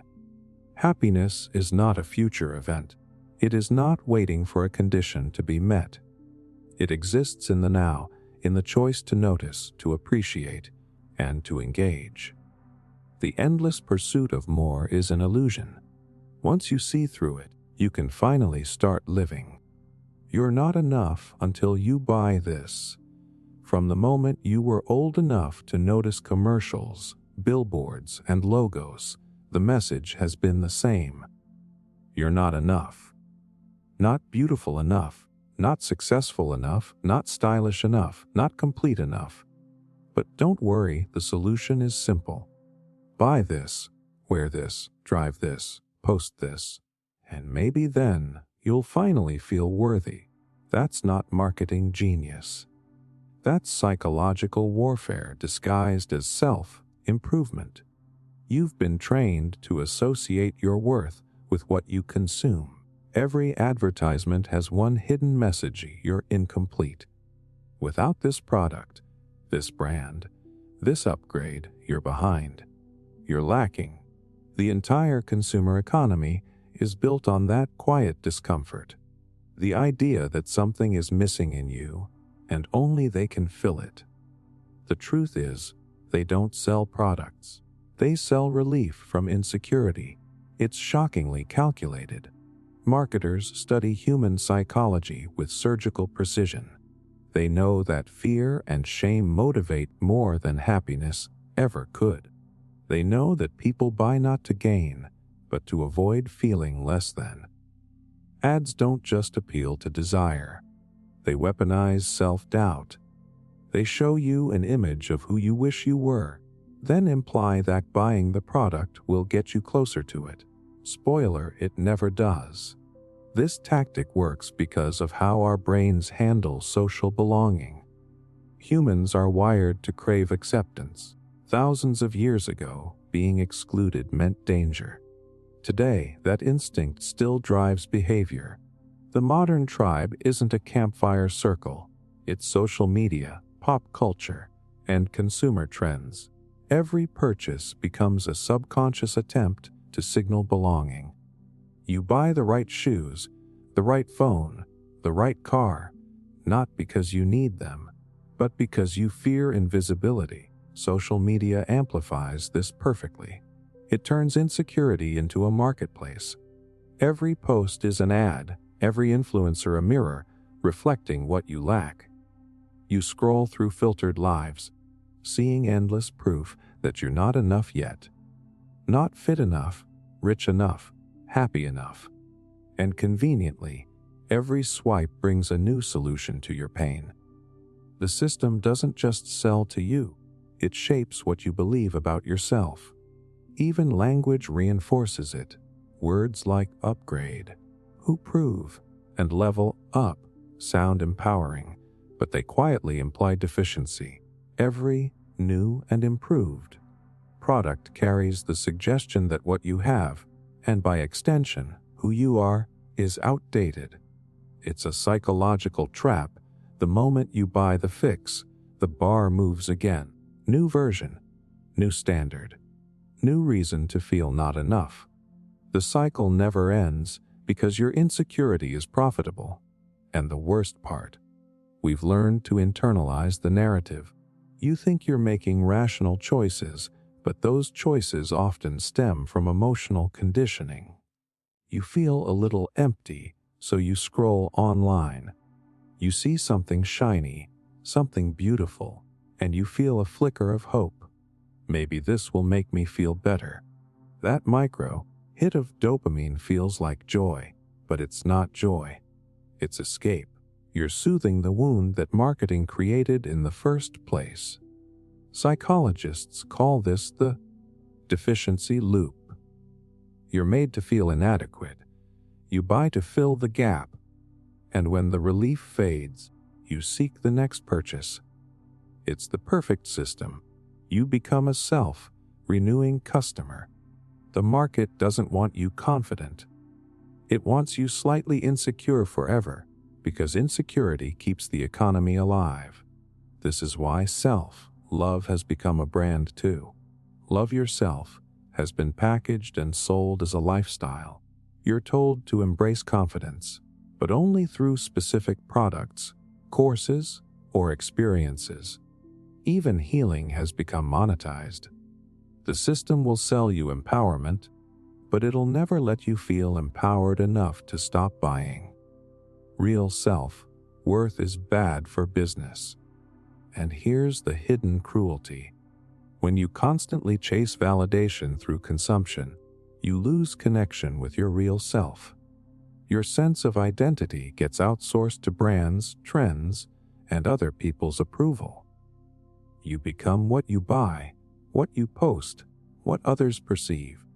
The quiet voice inside you. The one that knows your value without external proof. Gets drowned out by the noise of needing more. But here's the truth they never tell you. You were never the problem. You were never incomplete. You were conditioned to believe you were so the market could survive. The entire machinery of consumer culture depends on you feeling perpetually slightly broken. But the moment you stop seeking worth through things, you weaken that machinery. You start reclaiming your mind. Real confidence begins when you realize that insecurity is manufactured. It's not who you are. It's what you were taught to feel. Once you see that, you start noticing how every ad, every trend, every influencer quietly whispers the same lie.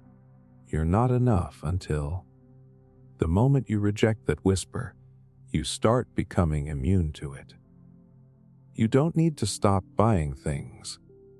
You just need to stop buying the story attached to them. The products aren't the trap. The promise is. When you know that happiness, confidence, and self-worth aren't waiting inside a shopping bag, you stop chasing validation and start living from self-awareness. The market can only control the insecure. The confident are free. And freedom doesn't come from owning more. It comes from remembering that you were always enough, even before they told you otherwise. Beauty standards are real. You probably think beauty standards are just social trends, harmless preferences that shift with time. But they're not random. They're engineered. Every standard you've ever compared yourself to was designed, marketed, and sold to you for profit. Beauty standards aren't reflections of culture. They're the blueprint of an industry that thrives on your insecurity.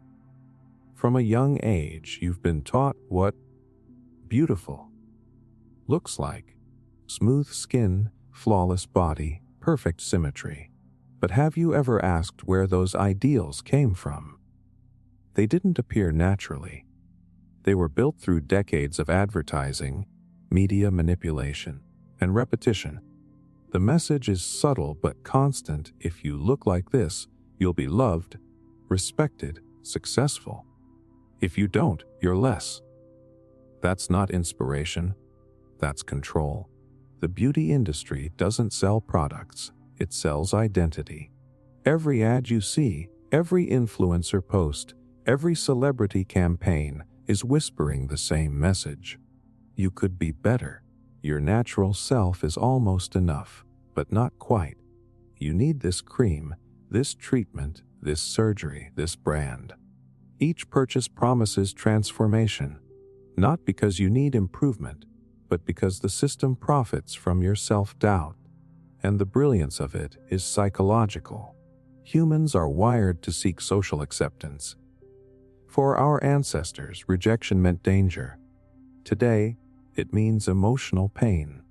The beauty industry exploits that primal fear by tying appearance to belonging. If you look a certain way, you're N. If not, you're invisible. You're told to fix what was never broken, and the second you do, the standard changes. The goalpost moves and the cycle starts again. Look at how trends evolve. One decade, it's thinness. The next, curves. Then it's natural beauty, which somehow still requires 10 products and weekly maintenance. The illusion of choice keeps you chasing, always updating, always comparing. That constant dissatisfaction is by design. True confidence ends the transaction, and they can't afford that. Social media made this manipulation microscopic. Filters, editing apps, and algorithmic feeds create a warped version of reality. You scroll through faces that don't even exist. Skin smoothed, eyes enlarged, waistlines reshaped. Yet your brain still compares. It doesn't care that it's fake. It only sees better. The result is constant low-level self-criticism. You begin to believe that your reflection is the problem when, in truth, it's your perception that's been hacked.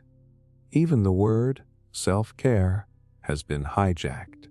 What once meant rest, nourishment, and self-respect now means spending. The industry rebrands insecurity as empowerment. Buy this serum, you're investing in yourself. Get this surgery, you're reclaiming your confidence. Paint over the wound and call it healing. It's genius. They've turned self-acceptance into another form of consumption. The science behind this runs deep. When people feel unattractive, their brain activates the same regions associated with social pain. That discomfort drives behavior. You seek relief, the easiest relief. Buy something. Each purchase offers a short burst of validation, a brief sense of control. But when it fades, the shame returns, stronger. The cycle repeats, and the industry keeps winning. And this isn't just about vanity, it's about power. A society obsessed with appearance is easier to control. When people focus on fixing their faces, they stop questioning the systems profiting from their insecurity. When women, especially, are conditioned to see themselves as projects to perfect, their energy gets diverted from ambition to self-surveillance. The beauty industry doesn't just shape how we look, it shapes how we think, act, and value ourselves. Even men are being pulled in now. Male grooming, fitness supplements, and cosmetic procedures have exploded. The message is identical: you're not masculine enough, strong enough, young enough. The insecurity market doesn't discriminate. It just adapts, and it's spreading faster than ever, hidden behind the language of self-improvement. Here's the most disturbing truth: the standard of beauty is impossible on purpose. If perfection were attainable, the market would collapse, so it stays just out of reach, always evolving, always demanding. You're not supposed to win. You're supposed to keep trying. That's how the machine sustains itself, through endless dissatisfaction disguised as aspiration. But the moment you see through it, something shifts. You realize the standard isn't real. It's manufactured. The faces you compare yourself to are products, not people. The body ideals you chase were designed in boardrooms, not born in nature. You start to see beauty for what it really is: a spectrum, not a hierarchy. And when you stop measuring yourself against an illusion, you begin to feel something the industry can't sell: peace. Real beauty isn't found in symmetry, filters, or trends. It's found in authenticity, in the unedited parts of you that marketing tells you to hide. The moment you stop chasing their definition, you start living yours. You start existing outside the market's grip. That's the real rebellion. Self-acceptance in a culture built on self-doubt. The beauty industry doesn't want you to love yourself because self-love doesn't sell. But once you do, the illusion collapses. You stop buying approval. You stop apologizing for existing. You start seeing that the standard was never about beauty at all. It was about control. And when you no longer need their validation, you become truly untouchable. Self-love is freedom. Somewhere along the way, self-love stopped being a deeply personal journey and turned into a slogan. What was once about quiet acceptance and inner strength is now a marketing campaign with pastel colors and perfectly lit Instagram quotes. You're not being encouraged to love yourself. You're being taught to buy the feeling of self-love, like it's something waiting for you on a store shelf. Think about how this word is thrown at you now. Every skincare brand, every clothing line, every influencer whispers it: self-love. But pay attention closely. It's never just a statement. It's a hook. It's always attached to something to purchase, a lifestyle to adopt, a ritual to follow. The message isn't love who you are. The message is love who you are after you've bought what we're selling. The brilliance of this manipulation is that it feels empowering. It doesn't sound like the old messages of insecurity. It sounds like healing. You're told to prioritize yourself, care for yourself, invest in yourself. It's warm, it's soft, but underneath it is the same mechanism that's always been there: create a problem, sell a solution. The industry realized something powerful. Overtly shaming people eventually loses its grip.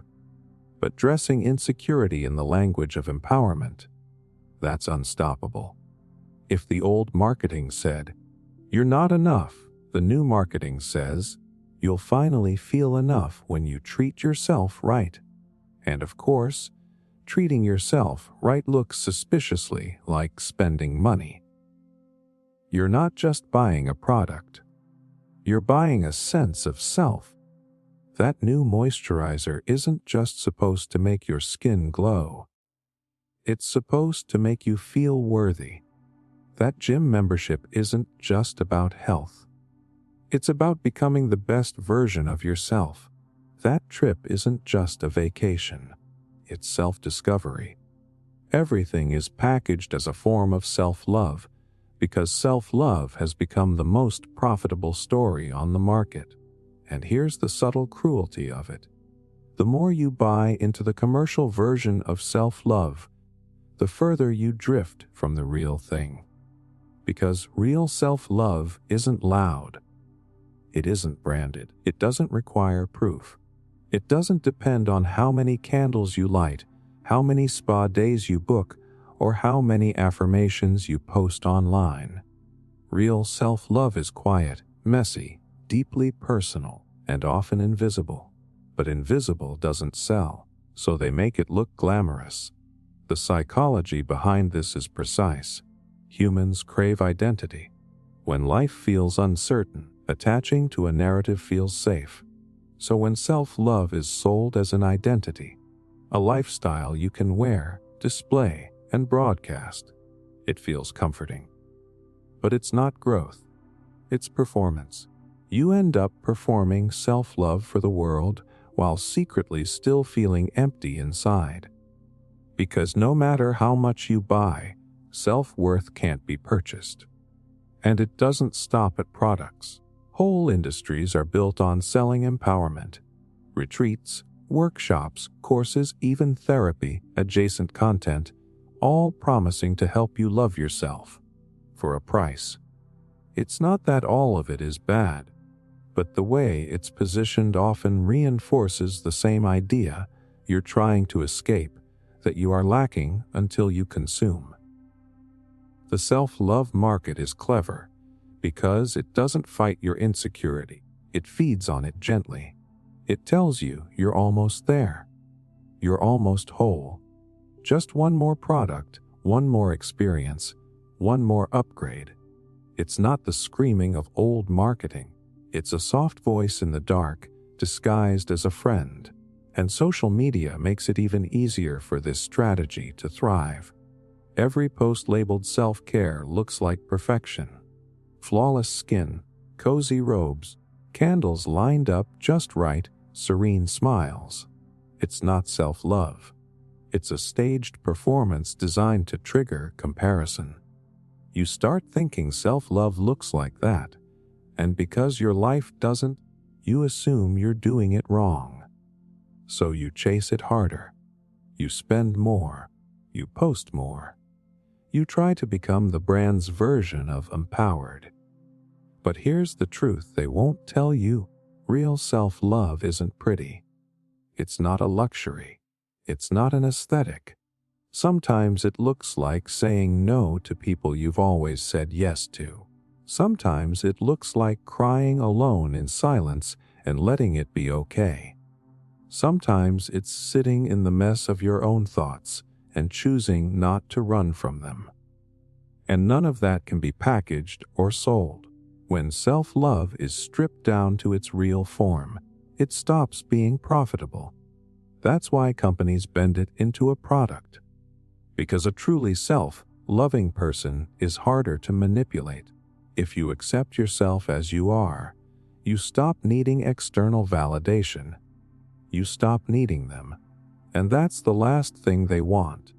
The entire market thrives on keeping you chasing a version of love that always lies just outside your reach. It teaches you that self-love is a destination instead of a state of being. It keeps you striving instead of arriving.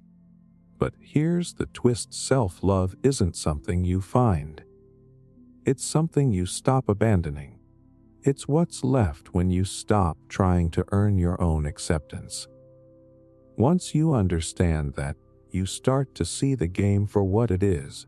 You start to notice how the language of empowerment is used as a leash. How your healing is being marketed back to you. And something inside you shifts.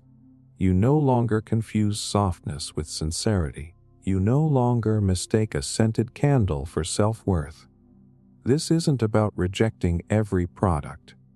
It's about recognizing when your healing is being packaged for profit. It's about remembering that your value isn't waiting at the end of a checkout page. It was always there. Real self-love doesn't need an audience. And it definitely doesn't need a brand. The moment you stop buying their version of it, you start feeling your own. And that kind of self-love isn't profitable. It's powerful. You can trust authority. You've been told since childhood to trust authority. Teachers know best. Doctors always know what's right. Politicians act in your best interest. Experts have it figured out. The message is simple. Listen, don't question. It's comforting, isn't it? To believe that someone smarter, wiser, and more powerful has everything under control. But that comfort comes with a cost, because the more you trust authority without question, the less you trust yourself. The lie works because it gives you peace. The idea that the world is managed by capable hands helps you sleep at night. You don't have to worry about corruption, hidden agendas, or mistakes. You just have to follow the rules, obey the laws, do what you're told, and everything will be fine. But history, time and time again, proves otherwise. The people in charge are just people, and people lie. People get greedy. People protect their power, even when it hurts others. What's wild is how early this conditioning begins. In school, questioning authority isn't encouraged, it's punished. You're rewarded for obedience, not curiosity. Sit still. Don't talk back. Memorize, don't think. From there, the pattern repeats. At work, the boss is right even when they're wrong. In society, laws are just, even when they're unjust. You learn to silence your inner compass in exchange for approval. That's not discipline. That's conditioning. Psychologists call this learned submission. When you repeatedly experience punishment or shame for questioning, your brain adapts. It associates compliance with safety, and safety feels good. It's why so many people cling to authority, even when evidence suggests they shouldn't. It's easier to believe someone else has control than to face the chaos of uncertainty. But here's the trick.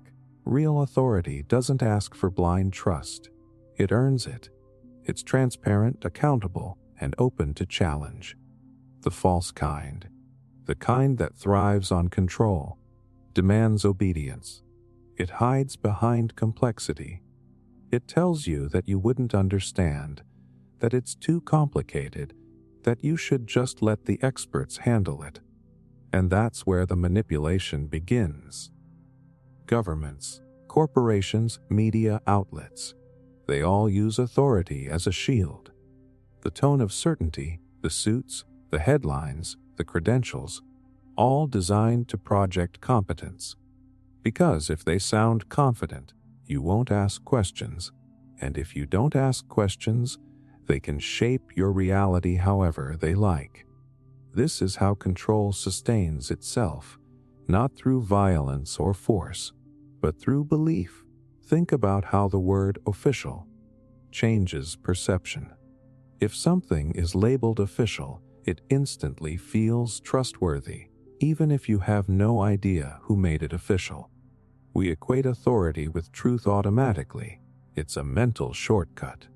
Our brains evolved to defer to leaders for survival, but that instinct is being exploited. Today, authority often exists not to protect, but to profit. You've seen it. Scandals covered up for decades. Pharmaceutical companies caught manipulating data. Politicians exposed for taking bribes. Media outlets spinning narratives that benefit advertisers. And yet, we keep returning to trust because the alternative, realizing how fragile our control is terrifying. Doubt is uncomfortable. Blind trust feels like relief. But it's a trap. Here's the dark genius of it. Authority doesn't just tell you what to do. It shapes how you think about questioning. If you challenge the narrative, you're labeled a conspiracy theorist, ungrateful, rebellious, irrational. It weaponizes social pressure to keep you compliant. It convinces you that questioning is dangerous, that you'll lose respect, stability, belonging. So you stay quiet even when something feels off. And when authority makes mistakes, it's never framed as deception, just miscommunication. When they're caught abusing power, they call it an isolated incident. The language is always soft, designed to minimize outrage and restore your trust. Because outrage is bad for control. But comfort keeps you docile. The truth is, control isn't about your safety. It's about predictability. The systems in power want you to behave in ways they can forecast, manage, and monetize. When people question too much, they become unpredictable. When they think for themselves, they become harder to manipulate. So the illusion of authority exists not to protect you, but to contain you. And yet, most people don't want to hear that. Because if you accept that those in charge are fallible, you're forced to take responsibility for your own understanding of the world. You can't outsource your judgment anymore. You can't hide behind the idea that someone else will fix it. True freedom comes with responsibility, and that scares people more than control does. But here's the irony. The moment you stop trusting authority blindly, you don't become chaotic. You become conscious. You start recognizing that truth isn't handed down from the top. It's pieced together through awareness, skepticism, and experience. You start seeing how power works, how narratives are built, how obedience is rewarded. And in that awareness, you reclaim something priceless, your agency. You don't need to reject all authority. You just need to stop surrendering your mind to it. Respect it when it's earned. Question it when it's not. Real intelligence isn't compliance. It's discernment. And discernment only grows when you stop looking for comfort and start looking for truth. Because comfort without truth is control, and truth without comfort is freedom. History is objective. When you open a history book, you assume you're reading facts. You assume what's written is truth. Objective, verified, universal. But history isn't what happened. It's what was chosen to be remembered. Every page, every paragraph, every celebrated hero, and sanitized story was filtered through the bias of whoever held the pen. History is not truth carved in stone. It's a story sculpted by power. Think about it. The people who win wars, rule nations, and control empires are the ones who decide what gets written down. The losers don't get to tell their version. Their memories die with them. Their stories fade into whispers, rumors, or footnotes. What survives isn't reality. It's propaganda polished into a lesson. We don't inherit history. We inherit someone's agenda. When a civilization wants to define itself, it doesn't just record its victories.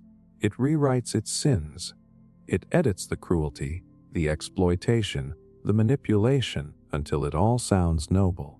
The violence becomes progress. The conquest becomes discovery. The theft becomes trade. And generation after generation grows up believing those words without ever questioning who chose them. Every empire has done it. Ancient Rome glorified itself as a bringer of order, even as it destroyed entire cultures. Colonial powers framed genocide as civilization. The Cold War turned into a morality play of good versus evil. Depending on which side of the wall you stood, what we call history is often just marketing for power, the cleaned-up version of chaos designed to justify authority. And it's not just the distant past. Modern history is being rewritten in real time. Governments, corporations, even media outlets curate memory. They decide what gets emphasized, what gets buried, what becomes a headline, what becomes silence. When a country wants to unite people, it amplifies certain events. When it wants to hide shame, It edits the record. The story always bends toward control. You can see this even in the way history is taught. School textbooks aren't written to inform. They're written to shape citizens. They tell you what to be proud of, who to admire, what to believe about your nation's identity. They choose which voices deserve space and which don't. Entire populations have been raised on partial truths, learning myths so polished they sound sacred. And once you believe them, you'll defend them, even against evidence. That's the psychology of collective memory. People need to believe they come from something good. We crave a story that makes sense, one that explains who we are and why the world looks the way it does. So we protect our version of history like it's holy. But in doing so, we erase the uncomfortable parts. The suffering, the betrayal, the manipulation, because they threaten the illusion of righteousness. This is why so many people get defensive when historical narratives are challenged. It's not just about facts. It's about identity. To question history is to question the foundation of who we think we are. It's to admit that maybe our heroes weren't heroes. That maybe our pride was built on someone else's pain. That maybe the story we've been telling ourselves isn't the truth. It's a comfort. The danger is that once history becomes myth, it can be weaponized. Politicians invoke the good old days to manipulate nostalgia. Movements claim the moral high ground by cherry-picking fragments of the past. Media outlets package history into easy villains and simple heroes because complexity doesn't sell. And the public, hungry for clarity, swallows it whole. That's how manipulation hides, inside stories that feel familiar. Even technology hasn't changed this, it's amplified it. The internet was supposed to democratize history, to give everyone a voice. Instead, it's created chaos. Algorithms now decide which narratives rise and which disappear. The loudest, most emotional versions of history get rewarded with visibility, while nuance gets buried. It's not about what's true anymore. It's about what trends. But if you step back, you can start to see the pattern. Every generation rewrites the past to justify the present. When the truth is inconvenient, it's edited. When it's ugly, it's reframed.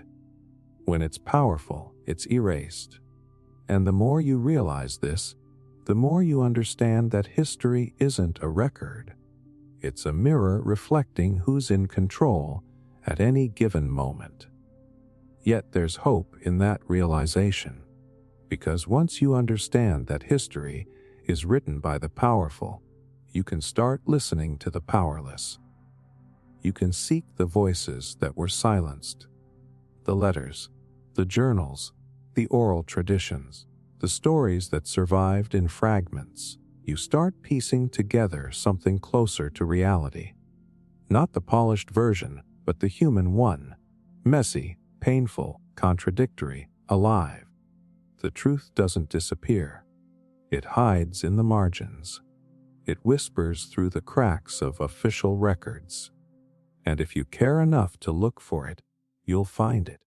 But it requires humility, the willingness to admit that what you were taught might not be the full picture. That your version of history might be someone else's erasure. You can't change the past, but you can change how you see it.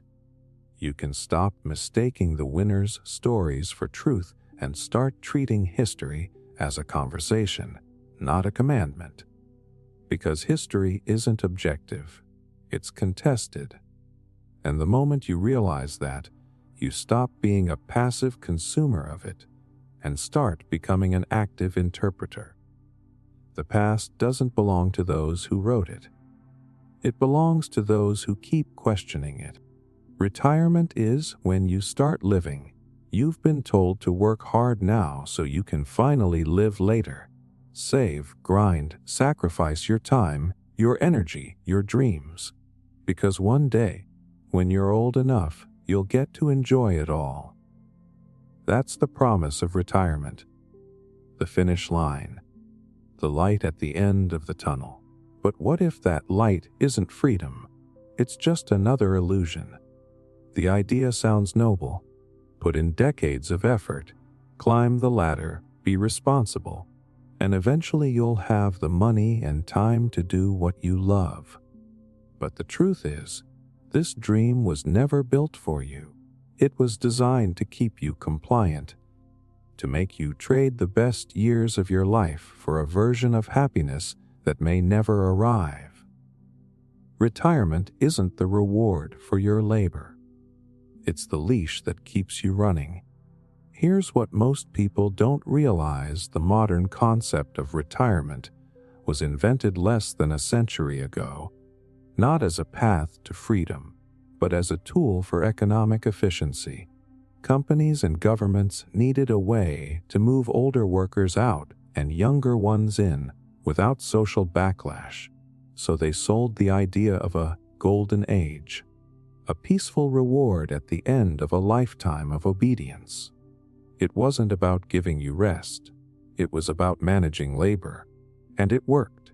Generations grew up believing that joy should be delayed, that you earn your right to live only after decades of work. That purpose is tied to productivity. So you suppress your passions, postpone your travels, silence your curiosity, all for a someday that's always just out of reach. It's psychological conditioning disguised as responsibility. You've seen it play out. People dedicate 40 years to a job they don't love, counting the days until they can finally rest. They sacrifice time with family, health, and creativity for a paycheck. Then, when retirement finally comes, they're too tired to enjoy it.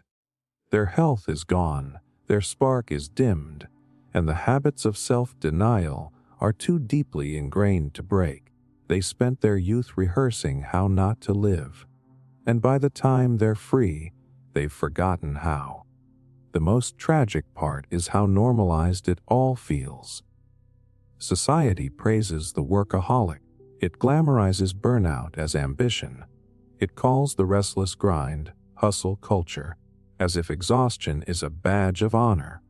And when you question it, you're labeled lazy or unrealistic. But the truth is, the system depends on you believing that your time is a currency you can only spend later. Because if you started valuing your time now, you'd stop trading it so cheaply. There's a psychological trap here too. Humans are wired to seek meaning. But when meaning is deferred to retirement, your entire identity becomes tied to productivity. You're not a person, you're a worker. You wake up not to live, but to contribute to someone else's vision.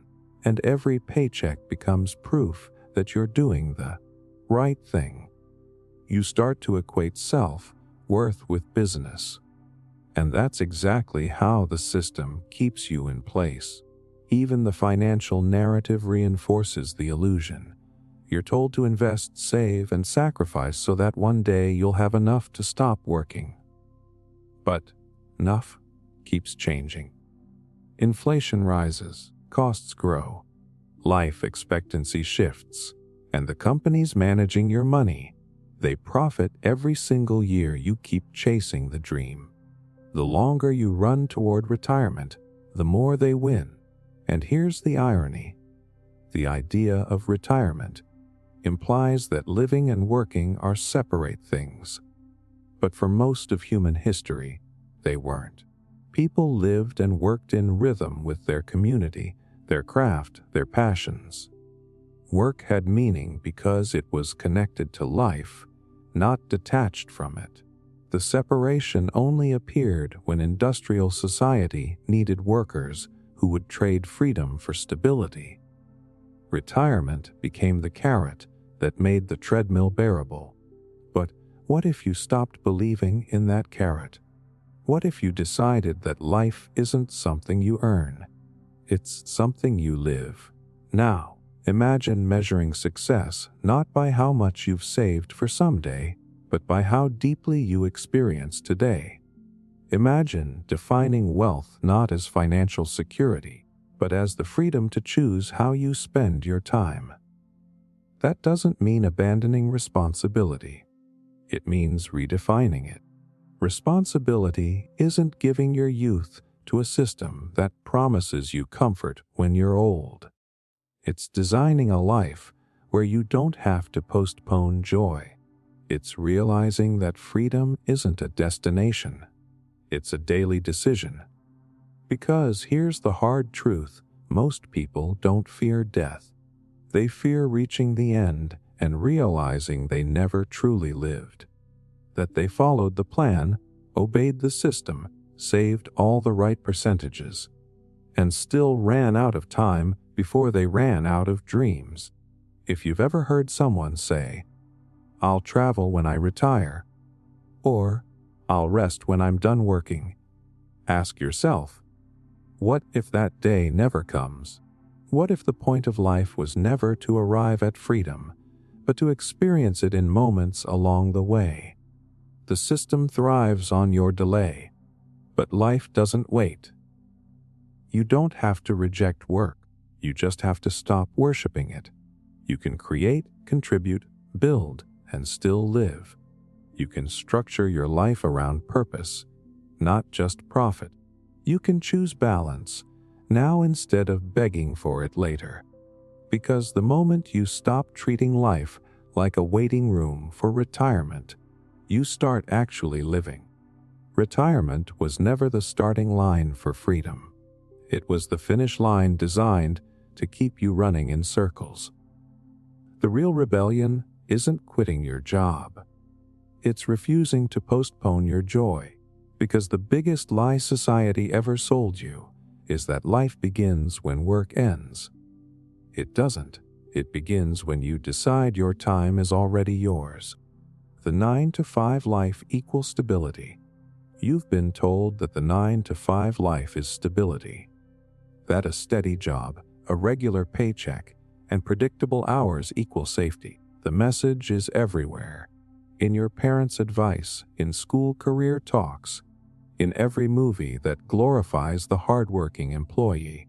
The system says this is what responsible adults do: wake up, clock in, obey, repeat. But what if that stability isn't freedom at all?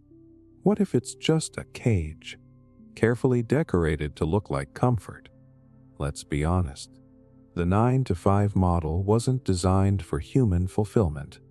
It was designed for efficiency. It came from factories, not from passion, not from creativity, but from the need to control human time like machinery. The clock became the boss. The system learned that if you could standardize hours, you could standardize people. You could make them predictable, compliant, and easy to replace. That's not stability, that's control. Yet the illusion works because it feels safe. You get a paycheck every 2 weeks, health insurance, a retirement plan. You get to say you're doing well, even when you're quietly miserable. And that comfort, the steady rhythm of predictability, becomes addictive. You trade freedom for familiarity, and you call it being responsible. But deep down, you know it's not security you're chasing. It's permission to stop being afraid. The fear of uncertainty is what keeps the system alive. Society has trained you to believe that risk equals danger, that stepping away from the structure means chaos, that if you ever left your job, your life would fall apart. But that's not truth. That's conditioning. The fear isn't natural, it's installed. Because a person who believes the world outside the system is unsafe will never leave it. Look around any office and you'll see it. People counting hours, not creating meaning. People watching the clock instead of watching their lives unfold. You see the spark fade slowly, the quiet resignation settling in. They talk about their dreams. In past tense, they say things like, once things calm down, or maybe next year, as if time will ever slow down for them. The tragedy is that the longer you live in that structure, the harder it becomes to imagine life beyond it. The 9-to-5 life gives you just enough to keep you from revolting. Weekends to recover, vacations to pretend, raises that feel like progress but barely outrun inflation. It's a perfect balance, not of fairness but of control. You get rewarded for staying exactly where you are. You get praise for being dependable, for not taking risks, for showing up even when your soul is gone. It's not stability, it's sedation. And here's the twist. This system doesn't just control your time. It controls your identity. Ask someone who they are, and they'll often answer with their job title. I'm a teacher. I'm an engineer. I'm a manager. As if who they are ends at the edge of their paycheck. The structure trains you to measure your worth by productivity, to see yourself as a role, not a person. Because the moment you remember who you are outside of your job, you become harder to control. There's a psychological trick here. The brain craves certainty. It associates routine with safety. When life feels predictable, stress drops, even if you're unhappy. That's why people stay in jobs that drain them. The discomfort of misery feels safer than the anxiety of the unknown. The system exploits that instinct, feeding you small comforts. Air conditioning, coffee breaks, casual Fridays. So you mistake numbness for peace. Even the culture around work reinforces the cage. You're told to be grateful for your job, no matter how soul-crushing it is. You're told to stay humble, to pay your dues, to be realistic. But what they're really saying is, don't disrupt the order. Don't dream too loud. Don't realize how much of your life you're giving away for the illusion of safety. Because if enough people wake up, the system stops working. The irony is, the world outside the 9-to-5 isn't unstable. It's just unpredictable. There's a difference. Unpredictability means freedom. It means possibility. It means you're alive. Real stability doesn't come from schedules or salaries. It comes from adaptability, from confidence in your ability to create value beyond a time card. The system doesn't teach you that because it doesn't want you self-reliant. It wants you dependent. You don't have to hate your job to see the trap. You just have to notice how it's structured. Notice how it trains you to trade time for money instead of impact for meaning. Notice how it measures your success in hours worked instead of life lived. Notice how it rewards your obedience more than your creativity. Once you see it, you can't unsee it. The truth is, there's nothing wrong with wanting security. But security without freedom is just a softer form of prison. The key is realizing that your comfort zone isn't built for your happiness. It's built for someone else's convenience.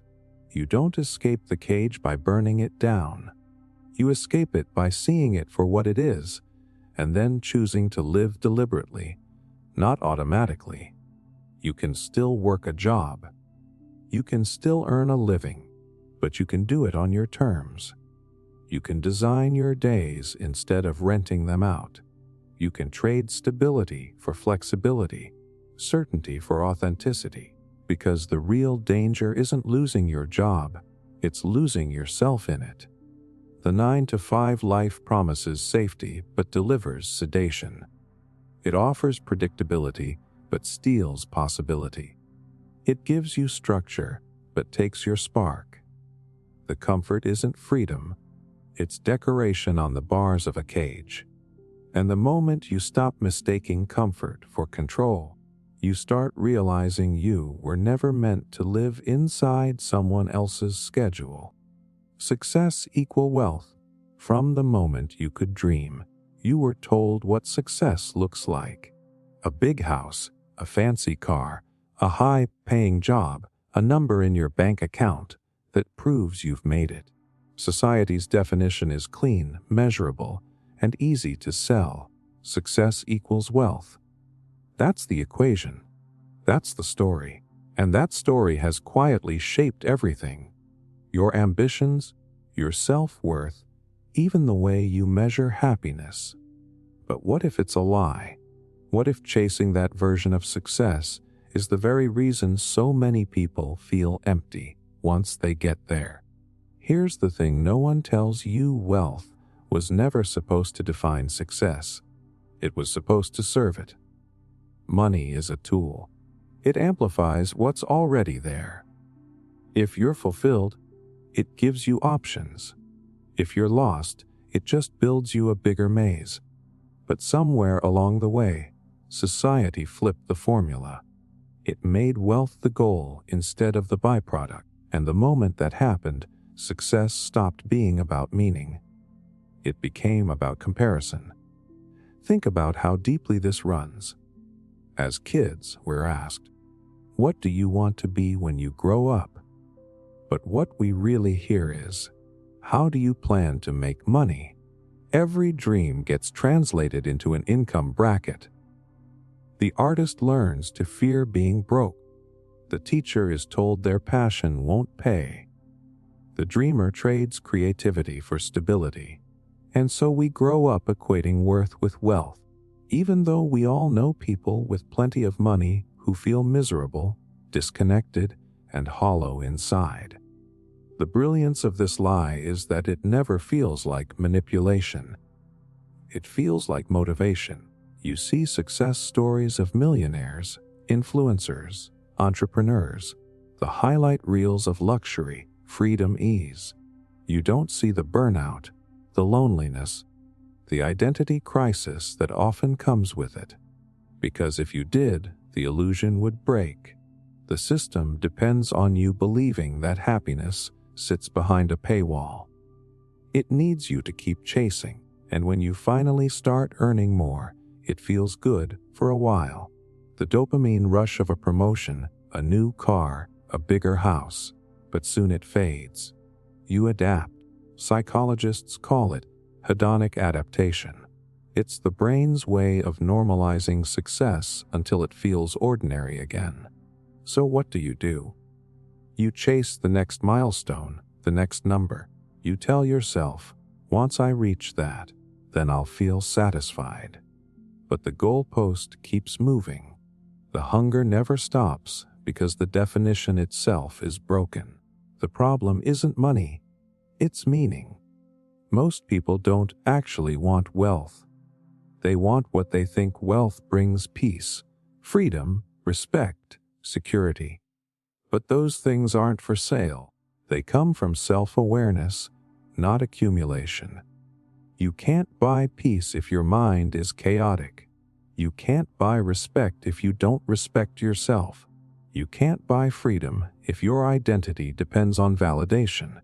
And that's why so many successful people quietly crumble when the applause fades. Look at how society rewards the wealthy. We treat them like prophets. We hang on their advice as if money makes someone wise. But wealth doesn't make you moral. It doesn't make you fulfilled. It just magnifies who you already are. A kind person becomes generous. A selfish person becomes dangerous. Yet, we've built a culture that confuses net worth with personal worth. And it's poisoning how we see ourselves and others. This belief shapes everything: our education, our relationships, even our values. We study subjects that guarantee income, not the ones that light us up. We choose partners based on status, not connection. We measure our success against people we don't even know. And when we fall short, we feel shame, not because we failed, but because we internalized someone else's scoreboard. That's the trap. The irony is that the wealth-obsessed definition of success was sold to you by the very people who profit from your chase. The industries that market luxury, the corporations that demand overwork, the influencers who monetize envy. They all need you to believe that you're one purchase, one achievement, one upgrade away from happiness. It's not a lifestyle, it's a business model. But here's what's truly powerful.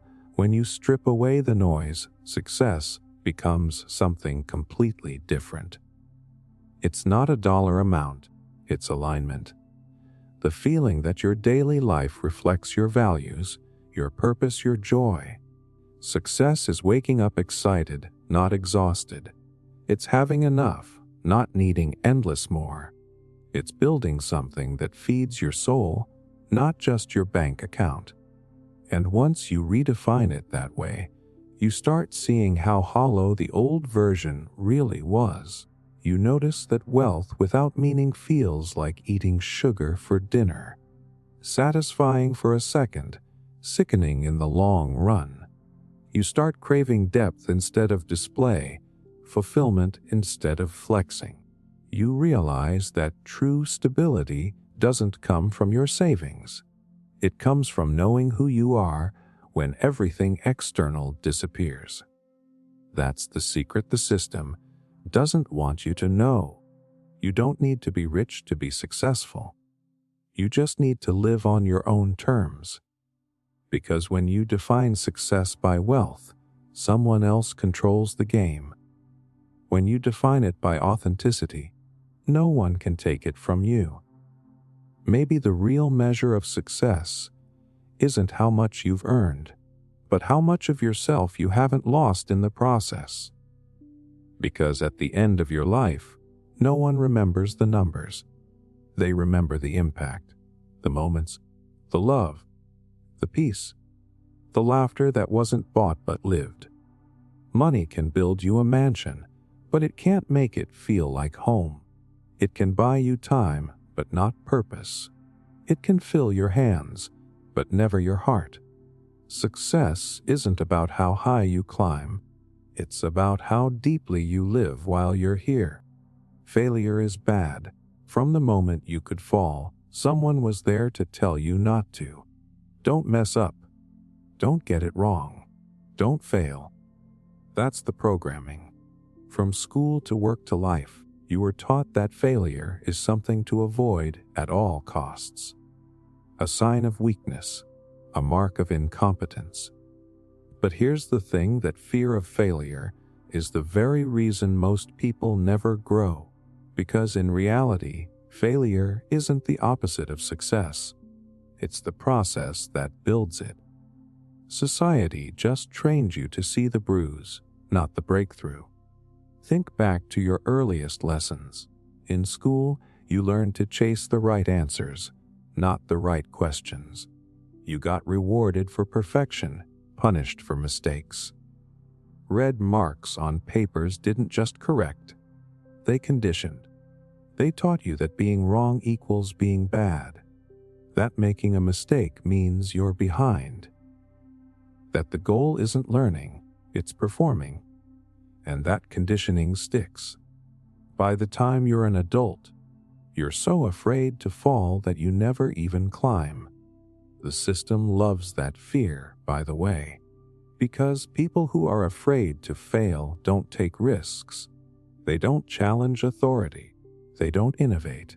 They stay in line, obey the rules, and call it being responsible. That fear keeps the machine running. You can't have a society built on obedience without making people terrified of mistakes. And so we've built a culture that celebrates success, but shames the process that creates it. Think about how we talk about failure. We don't say, "He learned something valuable." We say, "He couldn't make it." We don't say, "She discovered what doesn't work." We say, "She messed up." Failure becomes a scarlet letter instead of a stepping stone. And yet, every inventor, every artist, every great thinker in history built their breakthroughs on a pile of mistakes. Thomas Edison famously said he didn't fail 1,000 times. He found 1,000 ways that didn't work. But if he'd lived in today's culture, he'd have quit after the first 2 because his followers would have mocked him for not having instant results. We live in a highlight, real world where failure is invisible. Social media shows the wins, not the sleepless nights, not the rejections, not the moments of doubt. You see someone's success and assume they got there flawlessly. You compare your behind the scenes chaos to their polished final cut and start to believe you're not enough. That comparison kills more dreams than failure ever could. And here's where it gets darker. The fear of failure doesn't just hold you back, it rewires your brain. Neuroscience shows that when we associate failure with shame, our brains interpret it as a threat, activating the same fight or flight response as physical danger. That means instead of learning from mistakes, we shut down. We protect our ego instead of expanding our mind. So we stop trying new things, not because we can't, but because we've been trained to equate mistakes with pain. It's tragic when you realize how this shapes your entire life. People choose safe careers over meaningful ones. They stay in relationships long past their joy. They silence their ideas in meetings. They live half alive because they're terrified of looking foolish, and all of it stems from one lie: that failure means you're less. But failure doesn't reduce your value, it refines your wisdom. Look at children. Before society teaches them shame, they fail constantly, and they don't care. They fall, they get up, they try again. That's how humans are wired to learn. Failure isn't brokenness. It's feedback. It's information from reality saying, not this way, try another. Every failure is a data point, a compass adjustment, a lesson. The only real failure is refusing to use it. But the system doesn't want that mindset, because confident, self-aware people are hard to control. When you no longer fear failing, you become dangerous to the narrative. You start trying, experimenting, questioning. You stop waiting for permission, and suddenly, your life belongs to you again, not to the judgment of others. That's why so many of the world's most successful people describe their biggest failures as turning points. They stopped trying to avoid pain and started using it as a teacher. There's a quiet power that comes when you stop fearing failure. Because once you accept it as part of the process, fear loses its leverage. You realize that every person you admire has fallen, probably harder than you think. They just refused to stay there. They learned to treat failure not as a verdict, but as a signal, a sign that they're in motion, that they're alive. Imagine what would happen if we rewired how we talk about failure, if schools celebrated mistakes as proof of effort, if workplaces rewarded experimentation instead of perfection. If you could tell someone, I failed, and have it mean, I grew, the world would be more creative, more daring, more human. But that would threaten the system that profits from your perfectionism. The system that sells you comfort, stability, and fear in exchange for your potential. The truth is, growth doesn't come from getting it right. It comes from getting it wrong and trying again. That's how muscles grow, how minds evolve, how lives transform. Every success story you've ever heard is built on a graveyard of failures. Not despite them, but because of them. So the next time you fail, remember this: it's not proof that you're broken. It's proof that you're becoming. The fall isn't the end. It's the forge. And the only people who never fail are the ones who never step into the arena at all. Failure isn't bad. It's the most honest feedback the universe can give you. It's the raw material of mastery. The only real mistake is believing you're not allowed to make them. Truth is simple. You've been told that truth is simple, that the world is black and white, that good and evil, right and wrong, success and failure all have clear lines between them. It's comforting, isn't it? The idea that things are easy to understand, that someone else has already done the thinking for you. But here's the twist. That simplicity isn't clarity. It's control, because the real truth is rarely simple, and the moment you believe it is, you become dependent on whoever's feeding it to you. Simplicity is seductive. It feels safe. It saves mental energy. It lets you shut down the discomfort of uncertainty. Politicians, advertisers, media, they all know this. They know your brain craves clean answers and neat stories, so they give them to you. They hand you prepackaged beliefs, 3-word slogans, moral shortcuts, and you take them because complexity feels like chaos. But behind that simplicity lies something far more dangerous. Manipulation disguised as understanding. When everything feels too complicated, you start looking for authority, someone to translate the noise into certainty. And that's when control begins. The moment you outsource your thinking, you stop being free. You stop asking questions, you stop noticing nuance, and you start living inside someone else's version of truth. Society loves that. It keeps you compliant, dependent, predictable. Think about how this shows up in everyday life. You're told success equals wealth, happiness equals consumption, freedom equals democracy, truth equals whatever your side says it is. These are comforting ideas.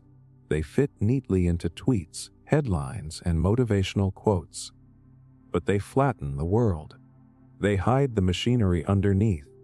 The moment something feels too clean, too easy, too obvious, that's the moment you should start questioning it. There's a reason complexity is hidden.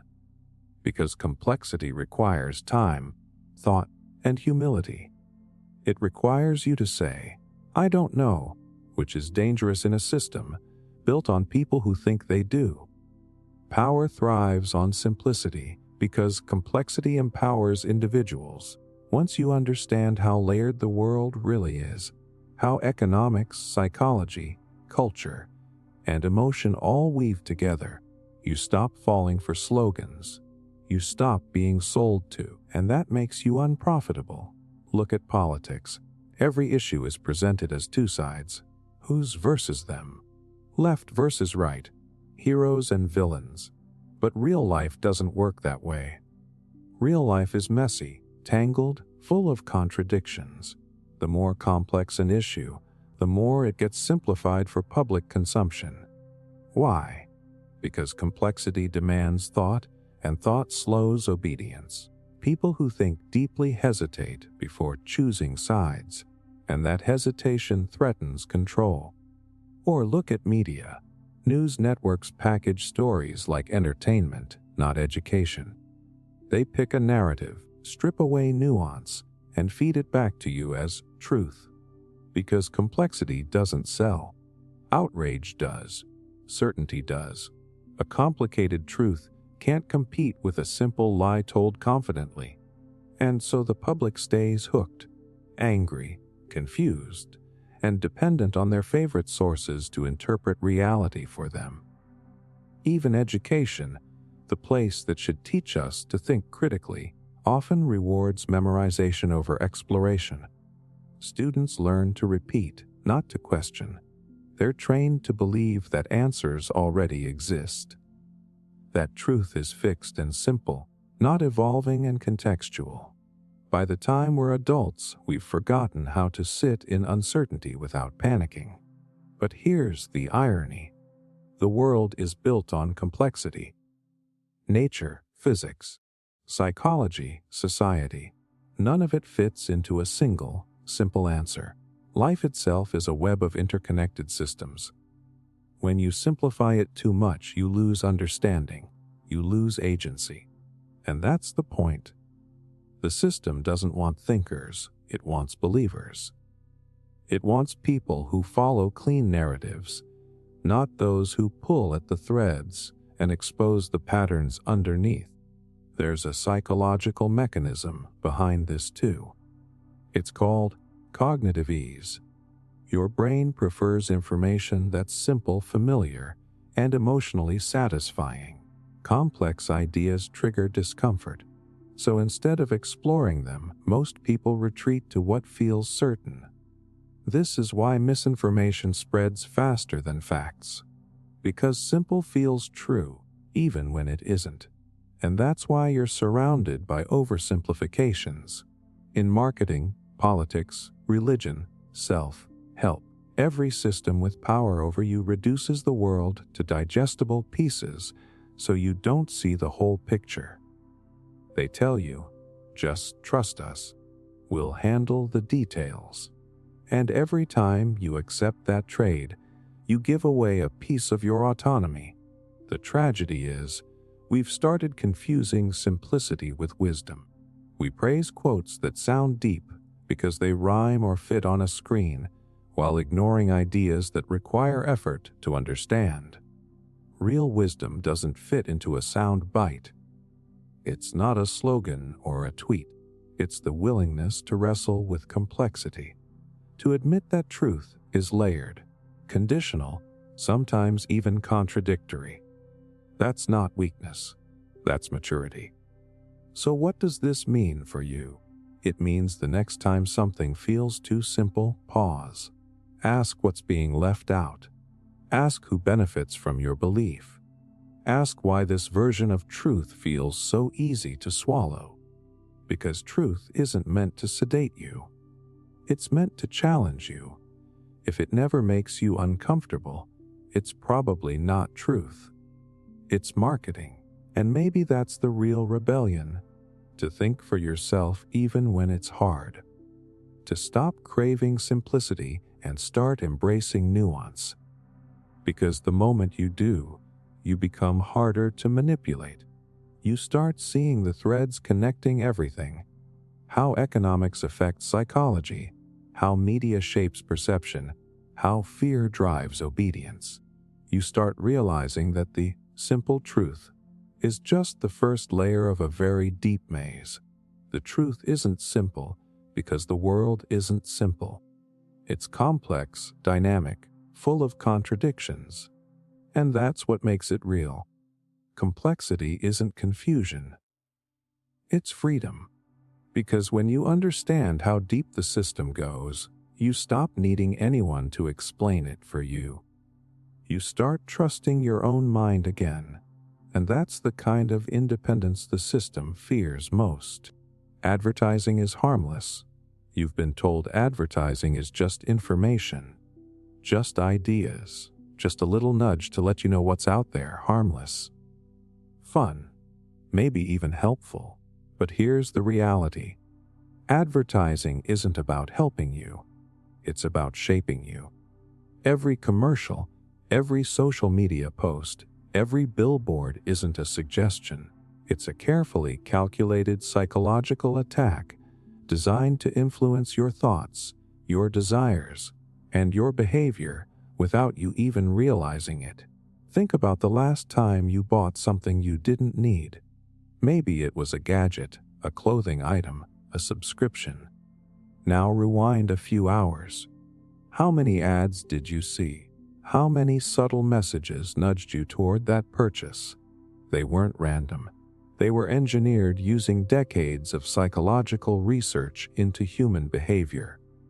Every color, every sound, every word was chosen to trigger a reaction, to create desire, to convince your brain that buying is the same as solving a problem. Advertising doesn't just sell products, it sells identity. You're not buying a phone. You're buying the version of yourself that owns that phone. You're not buying a drink. You're buying the lifestyle it represents. And the most brilliant part, you don't even notice it happening. Your subconscious takes the bait first, and your conscious mind only catches up later. By the time you realize what's happening, the action is already done. The techniques are subtle but relentless. Scarcity, social proof, emotional appeal, repetition. If you've ever felt urgency because an item was limited, or desire because everyone is using it, that's not coincidence.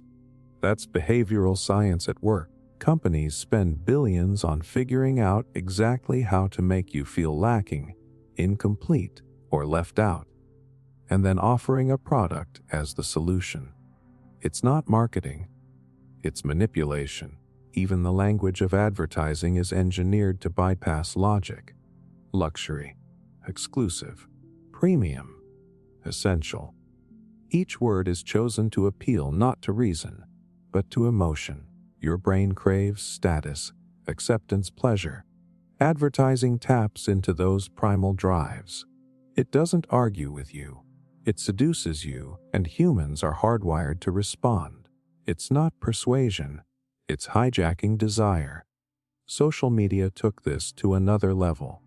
Algorithms watch what you click, like, and linger on. Every ad you see is personalized to exploit your weaknesses, your dreams, your insecurities.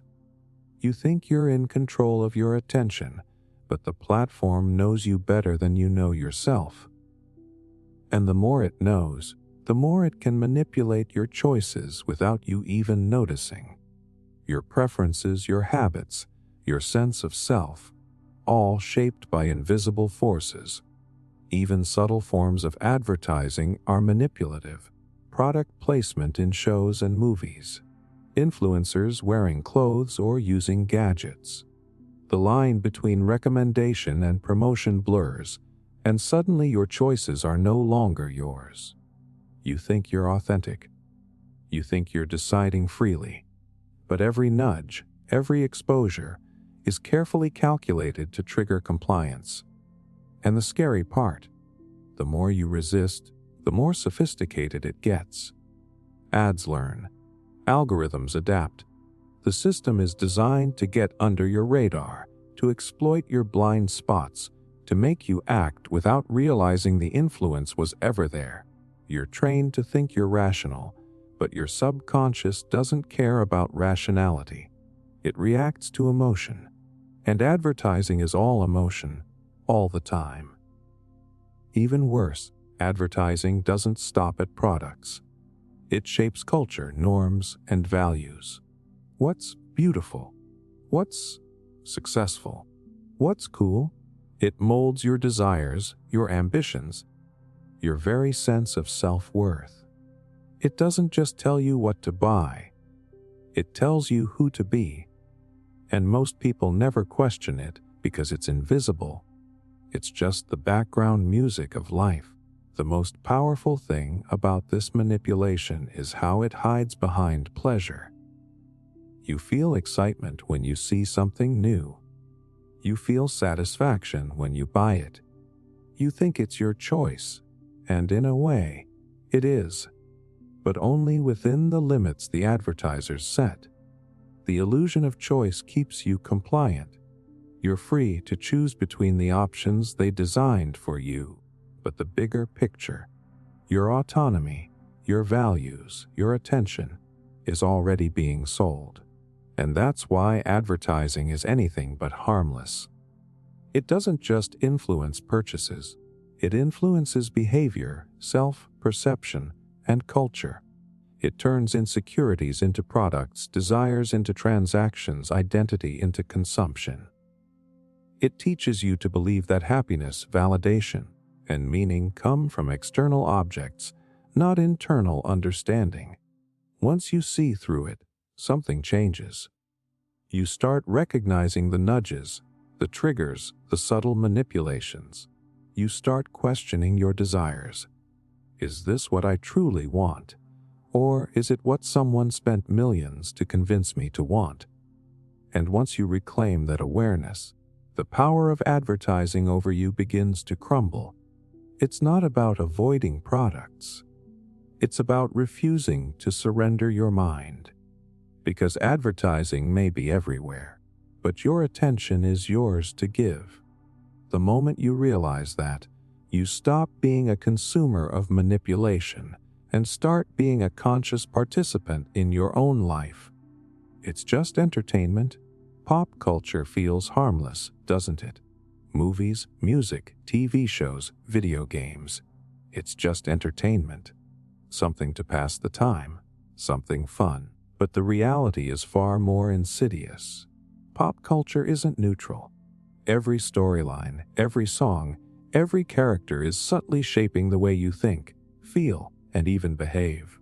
It teaches values, normalizes ideas, and programs beliefs, all without you realizing it. Think about your favorite movies growing up.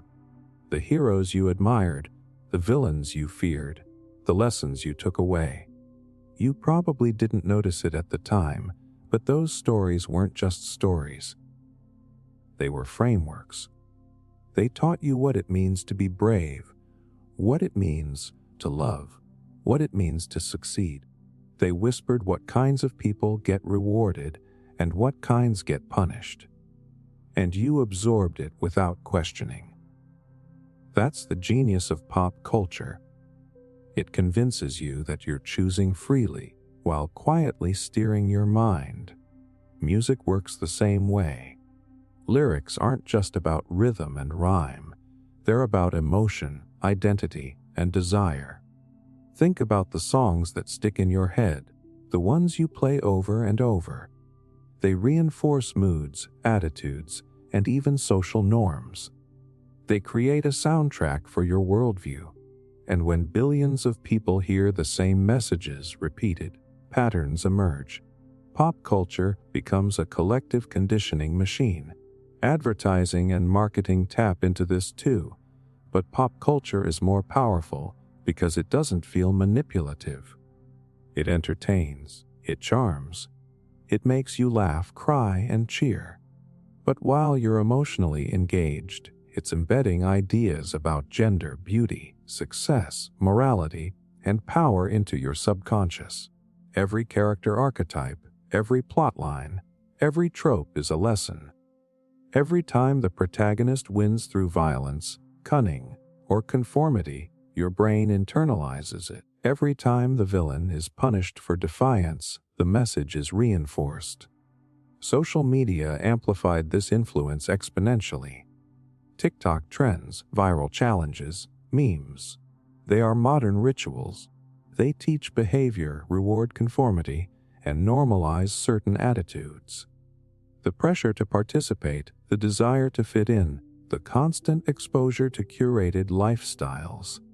All of it reshapes how you see yourself and the world.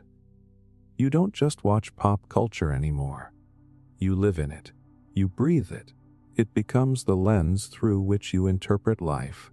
And here's the catch: pop culture rarely presents complexity. It simplifies ideas so they're digestible, repeatable, and shareable. Good is rewarded, bad is punished. Love is idealized, success is glamorized, conflict is resolved neatly. Life, in reality, is messy, ambiguous, and contradictory. But by constantly experiencing a sanitized version, your brain starts expecting simplicity and moral clarity where none exists. That's conditioning at scale. Even the sense of identity you feel, your tastes, your coolness, your social alignment, is shaped by the media you consume. Think about how trends influence clothing, music preferences, even political attitudes. Pop culture doesn't just entertain, it molds conformity. It tells you what is desirable, acceptable, and aspirational. And the more you buy in, the less you question. The subconscious power is subtle, but relentless. You don't notice the influence because it feels natural. You laugh at a joke, empathize with a character, Sing along to a chorus, and your brain records the association. Over time, these small nudges build a worldview, a framework of values, norms, and beliefs that feels personal, but is actually constructed externally, and it's not always obvious manipulation. Pop culture can inspire, uplift, and provoke thought. But the danger lies in the selective framing. Stories are chosen, edited, and marketed to emphasize certain behaviors and suppress others. The patterns are engineered to make you identify with certain ideals and reject others. Subconsciously, it dictates who you admire, what you fear, what you strive for, and even what you consider normal. Once you start noticing this, everything changes. You see the archetypes, the tropes, the recurring patterns. You recognize the subtle messages that were embedded into your worldview from childhood. You begin to question why certain ideas feel natural, and realize they were carefully curated. And that awareness cracks the control. It doesn't make pop culture irrelevant. It makes you conscious. It lets you enjoy it without letting it dictate your life. Pop culture may call itself entertainment, but it is a silent teacher. A powerful force shaping norms, behaviors, and identities. The more you consume uncritically, the more you absorb its lessons. The more aware you become, the more freedom you regain. Because the real influence of pop culture isn't what you watch consciously. It's what you believe subconsciously. And the moment you see it for what it is, the spell starts to break. You start choosing your narratives instead of letting them choose you. You have to stay informed. You've been told you have to stay informed. That being up to date makes you responsible, intelligent, engaged. That watching the news, scrolling headlines, and checking updates is how good citizens behave. But somewhere along the way, that duty became an addiction. Because what we call staying informed today isn't about awareness. It's about anxiety. It's not designed to empower you. It's designed to keep you hooked. Think about how you consume news. The endless scroll, the breaking updates, the constant alerts on your phone. Each one feels urgent, but most of it changes nothing about your day, your community, your choices. Yet you keep going back, not because you care deeply about every story, but because you've been trained to. The system has turned curiosity into compulsion. The news industry doesn't thrive on truth. It thrives on attention. Fear, outrage, and drama are the currencies of the modern age. Every headline is engineered to trigger your nervous system, to make you click, to make you feel like you need to know what happens next. The more emotionally charged the story, the longer you stay. And the longer you stay, the more money they make. It's not journalism. It's dopamine management. There's a reason news outlets use words like breaking, crisis, and urgent for stories that barely affect your life. Those words hijack your brain's survival instincts. Your amygdala lights up, signaling danger, even when there isn't any in your immediate environment. You get a hit of adrenaline, a spike of alertness, and then you crave the next one. It's a perfect psychological loop: stimulation, fear, relief, repeat. You think you're informed, but what you're really doing is feeding your anxiety with the illusion of control. The tragedy is that it feels responsible. The world is chaotic, so you tell yourself you need to know what's happening. But awareness and obsession are not the same thing. The modern news cycle is designed to make you feel powerless and yet convinced that paying attention is your civic duty. It's like standing in a storm and believing you're helping the weather by watching it harder. And it doesn't stop with traditional media. Social media turned every person into a miniature news outlet, broadcasting, reacting, arguing, panicking. You're not just reading the news anymore. You're living inside it. Every tragedy becomes personal. Every debate feels like an attack. Every comment thread feels like a battlefield. The result: collective exhaustion. A society so overstimulated that real empathy is replaced by outrage fatigue. There's a psychological mechanism at play called learned helplessness. When you're exposed to constant negativity you can't control, your brain starts to shut down your sense of agency.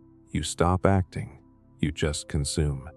The more you know, the less you do, because the information flood overwhelms your capacity to process it. The system depends on that paralysis, on citizens who feel engaged enough to stay tuned, but too drained to change anything.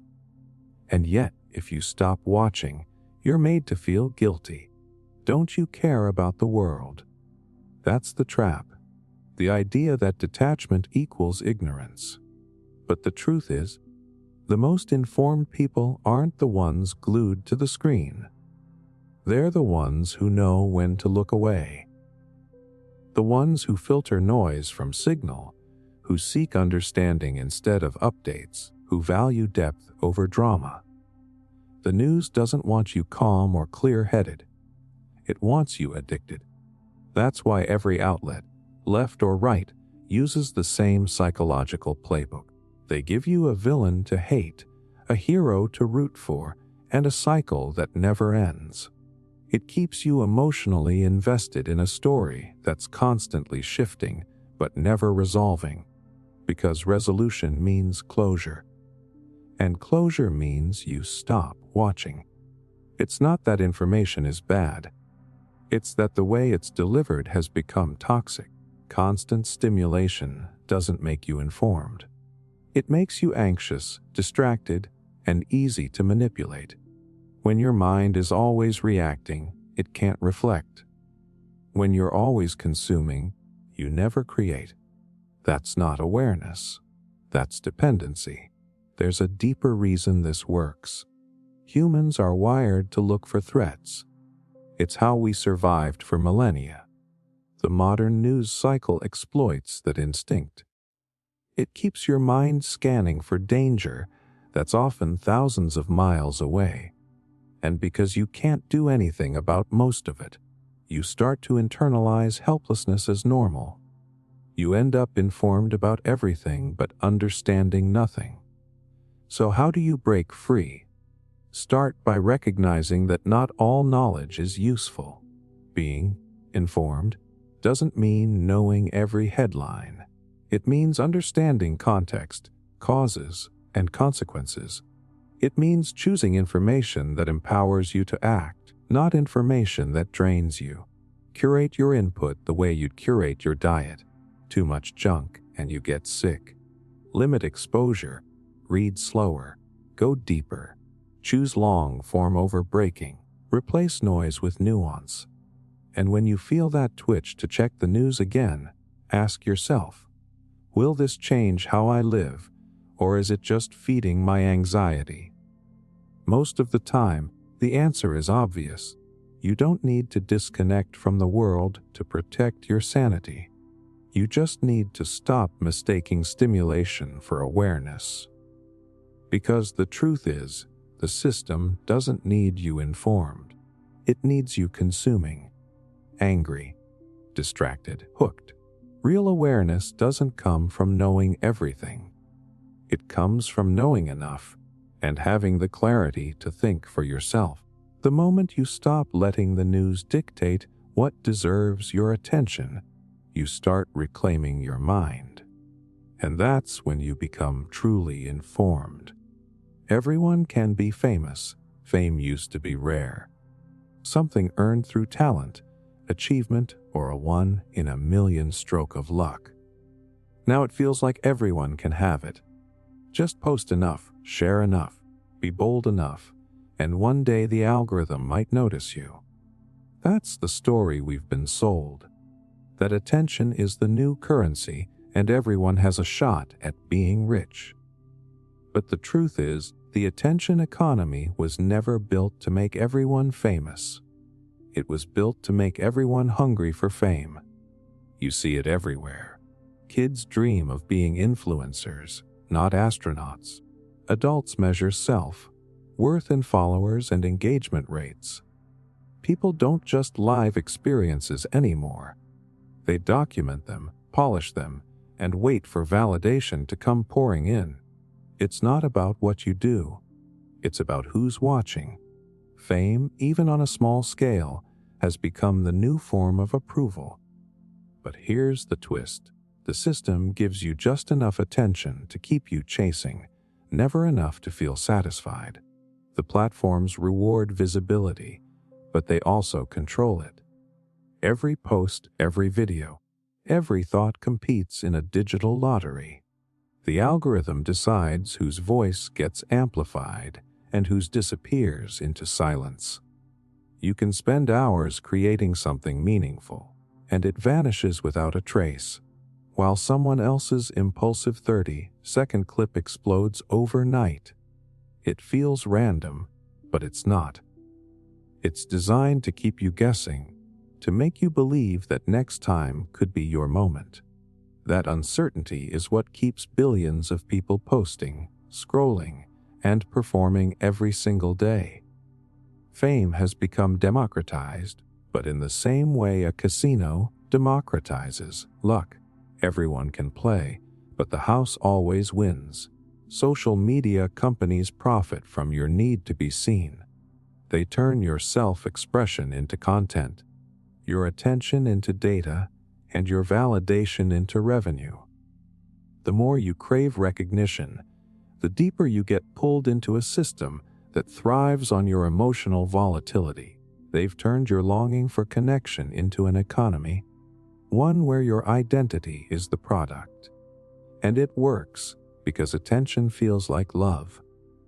Every like, every comment, every share sends a tiny dopamine hit to your brain. That's not metaphorical, it's chemical.